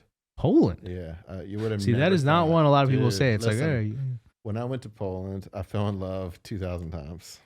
I did. So at that time, I was single. It was a great gig again. Beautiful hotel, staying in this beautiful hotel in Warsaw. I went to the Coke plant and I met this blonde girl there. And dude, she was gorgeous.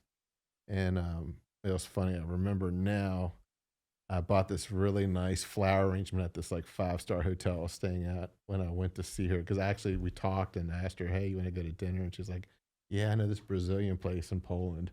So I bought her these flowers, put it on the expense report because it was, that company didn't care. It was like, you pay for whatever you want. Charge everything, dude. It was crazy. My customers, like the things that they would want and the things that they would get was amazing back then. But anyway, so I came with these like flowers that look like, I mean, I guarantee you those flowers here, $250 easily, like for the arrangement I gave her. It was freaking immense, beautiful. And she was so impressed by that. But anyway, like, it's just funny. Like, so seeing one of the things I definitely enjoyed about doing that kind of travel was I would always eat like the food that they had. I would do. That's my favorite part about traveling. Oh, dude, it's humongous. That's my favorite part now. It's humongous. I've like, just so you know, I've intentionally avoided talking about food like 7 or 8 times.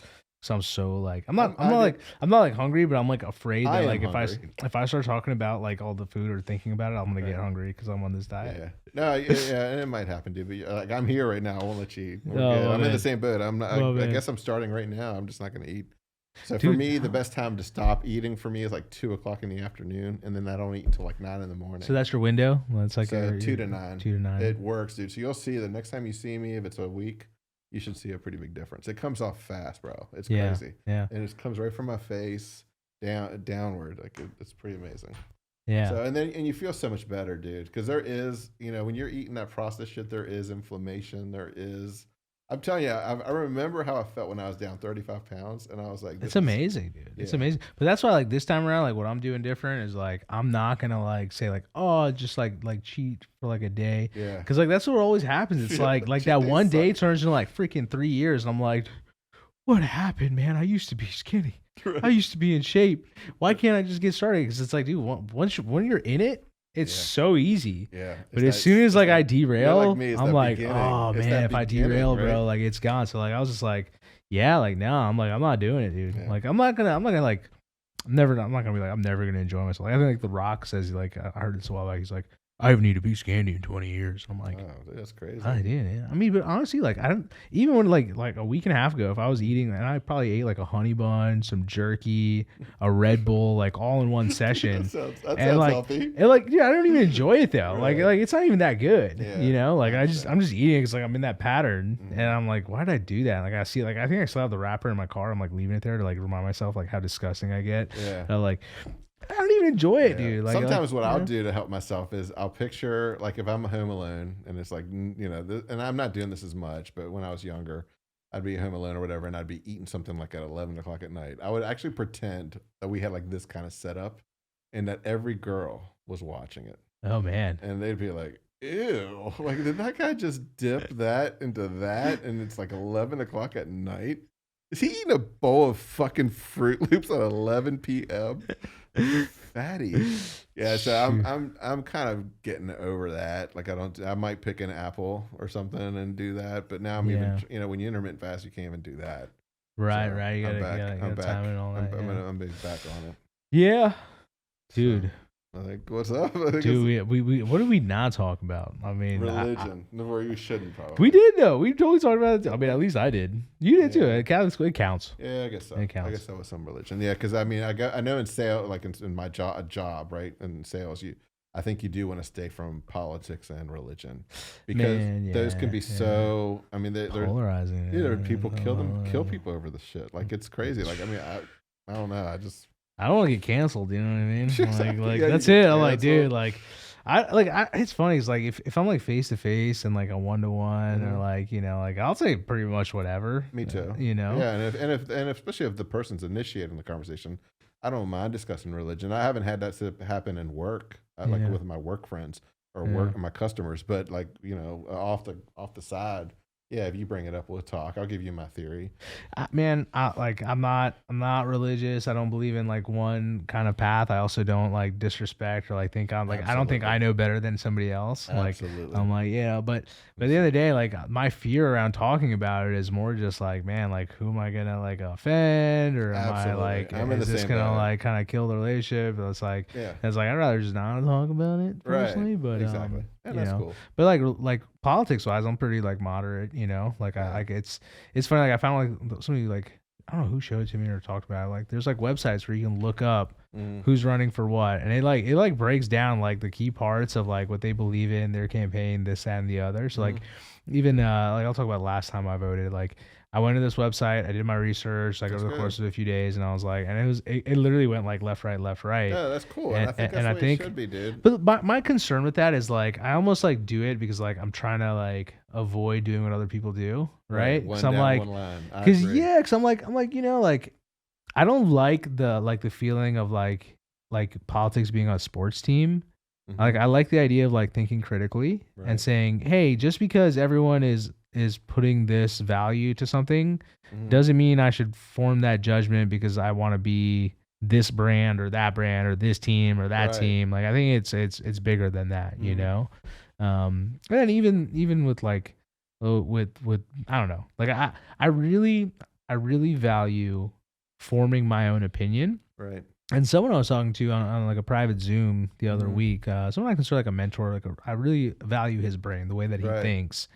And he says, with his sons, he's noticed like they'll be on the phone and they'll be talking about something like whatever, right? And then like all of a sudden he's like they feel like they have to have some opinion on something, and I'm like, how do you have that opinion? Like why do you have that opinion? They're like, I don't know, it just is, and it's like it's groupthink, right? They're like just conforming to like what they think is cool, and they want to fit in, and they want to be accepted, and they want to belong to something, and it's like he teaches them like you don't have to have an opinion on everything, you don't have to make a judgment. It's cool to like not know, to not like have to like you don't have to be absolutely yeah.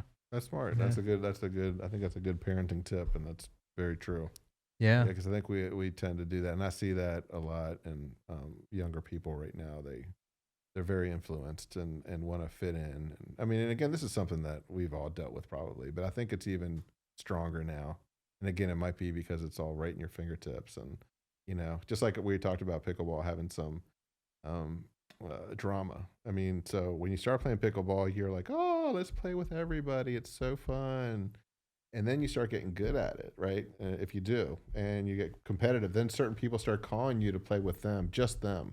And then the people that you were playing with are like, why are you playing with just them? And you don't want to say, well, because they're playing a higher level game and I'm trying to get to that higher level. And, and I'm actually like, there's groups that are higher than me that don't invite me. And that's okay. I'm cool enough to understand that's okay.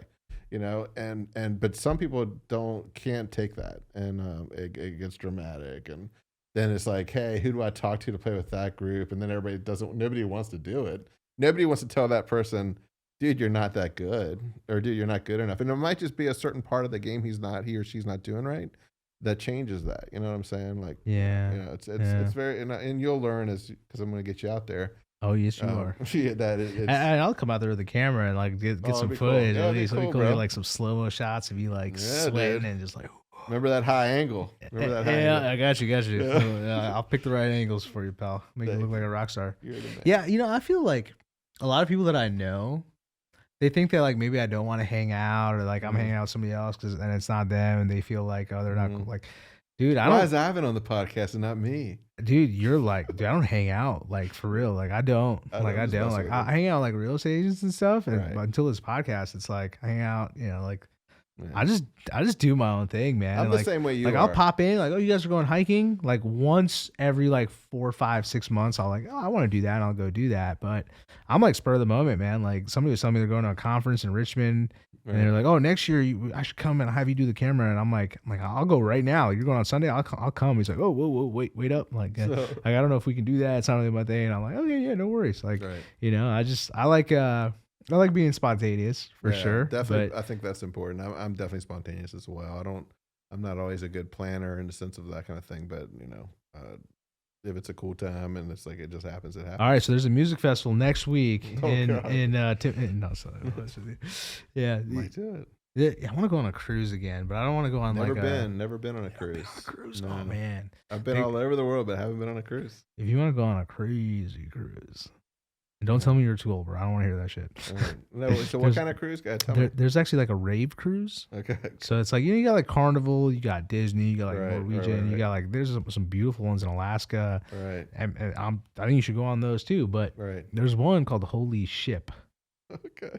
Where it's like, you got like 100 different like music artists. God. And you're at sea. For like 3-4 days, you go to like what happens on the boat stays on the boat type of thing. Supposed to, I don't know, man. I saw a naked guy get tackled in the casino, and he looked so calm. He looked so calm in the line on the way onto the cruise, where the glass is dressed really sharp. I was like, that dude doesn't party. And then like I remember like second night, I'm just like saying he's running away from security, butt ass naked, like going through the casino on this ship, and dude, it's wild. It's definitely a wild. That right there is where you and I, Mr. V, would go our separate ways. I feel like I've done that, been there, done that, even though I literally haven't that. But I honestly, I wouldn't do it again. Now. I wouldn't do it again. Yeah, I wouldn't. I think I need a trip to Jamaica or something. Jamaica, hang out under like a, I don't know. Drinking coconut water under a palm tree or something. I don't know. Yeah, waterfalls are you can jump off of too. You get a little wild. That sounds great. Jamaica's tight. I haven't been actually.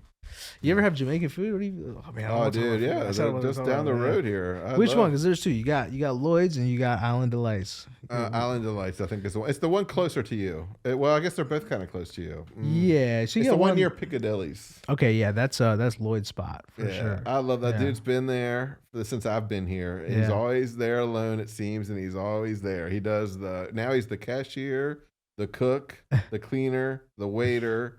And the opener and closer. I mean, it's crazy. Yeah. But dude, the food is consistently good, I think. I mean, I like it. Yeah. If you like spice, I'm an oxtail guy. That's what I get when I go there. I like it. I'm more of a goat curry dude. Right. Like that's kind of my thing. I like Jamaican and Indian food has a lot of similarities. It's not the same. You got to hit that Indian place. The one near Alamo. I don't know the name of it. Curry cuisine, right? Curry cuisine, maybe. It's the one that's it's hilarious. I'm gonna try to get on you. It's right by the 7-Eleven. Oh, I know you did. No, I didn't did. say anything. I'm Did just you see telling what you. you just did? It Did literally you is. just did? It really is. By You the couldn't find 7-Eleven. another landmark, bro. Yeah, I couldn't. Yeah. No, I guess it is close to the Alamo, which You is did probably say the Alamo bigger. first, but I thought that. I just thought that was funny. But anyway, the food is actually legit. It's probably, I mean, and sorry, Everest, for saying this, but it's probably the best Indian restaurant now. That's my belief, and you're the guy to prove it. Yeah, right? yeah. If a Colombian joint comes up, I'll tell you. I like to try them all just so I can have a judgment. That's still something I will judge. I'm trying to judge people with food. I'll definitely judge some food based on my subjective experience. But yeah, I talked to that guy, so I definitely want to go. We should put it in the schedule. But let's wait a little bit because the diet, dude. We're gonna cheat night. Oh no, I'm not doing it for a little bit. I'm cool with like enjoying myself at a certain point, but like first I need to like get on the machine. And but the thing about Indian restaurant style cooking, and I don't want to like make this a blanket statement, but they use a lot of heavy cream. Okay. They use a lot of cream and some other ingredients, like they'll even put sugar in curry, which is just weird if you actually eat real Indian food, you know. But I gotcha. It is not like home cooking whatsoever. Okay, well that'll be interesting. I don't know. I don't recall if there was any creams or anything. I just know that the food was amazing. Well, let me ask you this: do you see a lot of Indians eat there? Yes. Oh, that might actually be different. There were a lot of Indians, and then also I saw a lot of doctors in there, which and maybe people would notice them because I know the doctors. So. Oh, that's interesting because if you see a lot of Indians at an Indian restaurant, a lot of times that could mean something. That could mean it is. Yeah, I think that's true. I mean, obviously, if a restaurant's busy and if if it's a Mexican restaurant and all the Mexicans are there, it's probably the best Mexican spot. Or it's the only Mexican spot. That's kind of like right. Like I think that'd be true. We just only had like 2 Indian restaurants when I was here, and I mean technically one was like Nepali, which I'm not gonna get into that. It's not like it's definitely not like Nepali. It's just different cuisine. A lot of times, you know, so it's not like if you eat Indian food, you cook Indian food. It's like, that's not really like actually. And anyway, I could do a whole episode on that, but I'm really trying not to think about food. I understand. Not that I'm hungry, but it's a liability. My stomach's growling. I won't lie to you, but that's because. Well, dude, you want to call it, man? I'm due. Yeah, let's call it for sure. It's your show. Which, by the way, this is by the way a record. I can't see the little timer, but it's got to be like 2 hours here. Have we been here 2 hours? It's got to be at least 2 hours, bro. Cause it's 9:05. Yeah, dude, that was awesome. Easy. Yeah, let's do this some more, man. It was fun. We can do it without the podcast. Yeah, I think we will do more of that. It doesn't a lot to be. Yeah, but we don't even have anything to promote like on this podcast. Like a lot of times, it's like, hey, if you need something, it's like, if you want to get your ass whipped in pickleball, there you go. Hit up Ivan. Come to Winchester. Yeah, so it was dude, fun. this is a blast, man. It was really fun. Good to talk to you, dude. Glad to have you as a friend. We never finished the name. I guess So to be continued. Honestly, we'll have to be continued. Yeah, because right now I think the V show or I know you said it was like arrogant. Did you say or it does? I don't think it's arrogant. Yeah, it's nothing like that. I think it's good. Yeah, I mean it's simple, it's sweet, and it's true. I mean that's why we got it. Yeah, dude, I don't know. Sometimes that works. A name's a name, you know. But a good logo. That would be nice. I actually have a perfect logo for the V show because it's the same one I use in real estate, and I think I spent like 5 days doing it, and it's like simple. Anyway. There you go. All right, man. Thank you, buddy. You're the man. Later, bro. That was fun. Later. That was cool, dude. That was fun. There'll be some clips in there, I'm sure, of some good stuff. I started gassing out the last 30 minutes. God. Yeah, we were out of gas. Yeah, the last one was you probably delete, but it was still fun.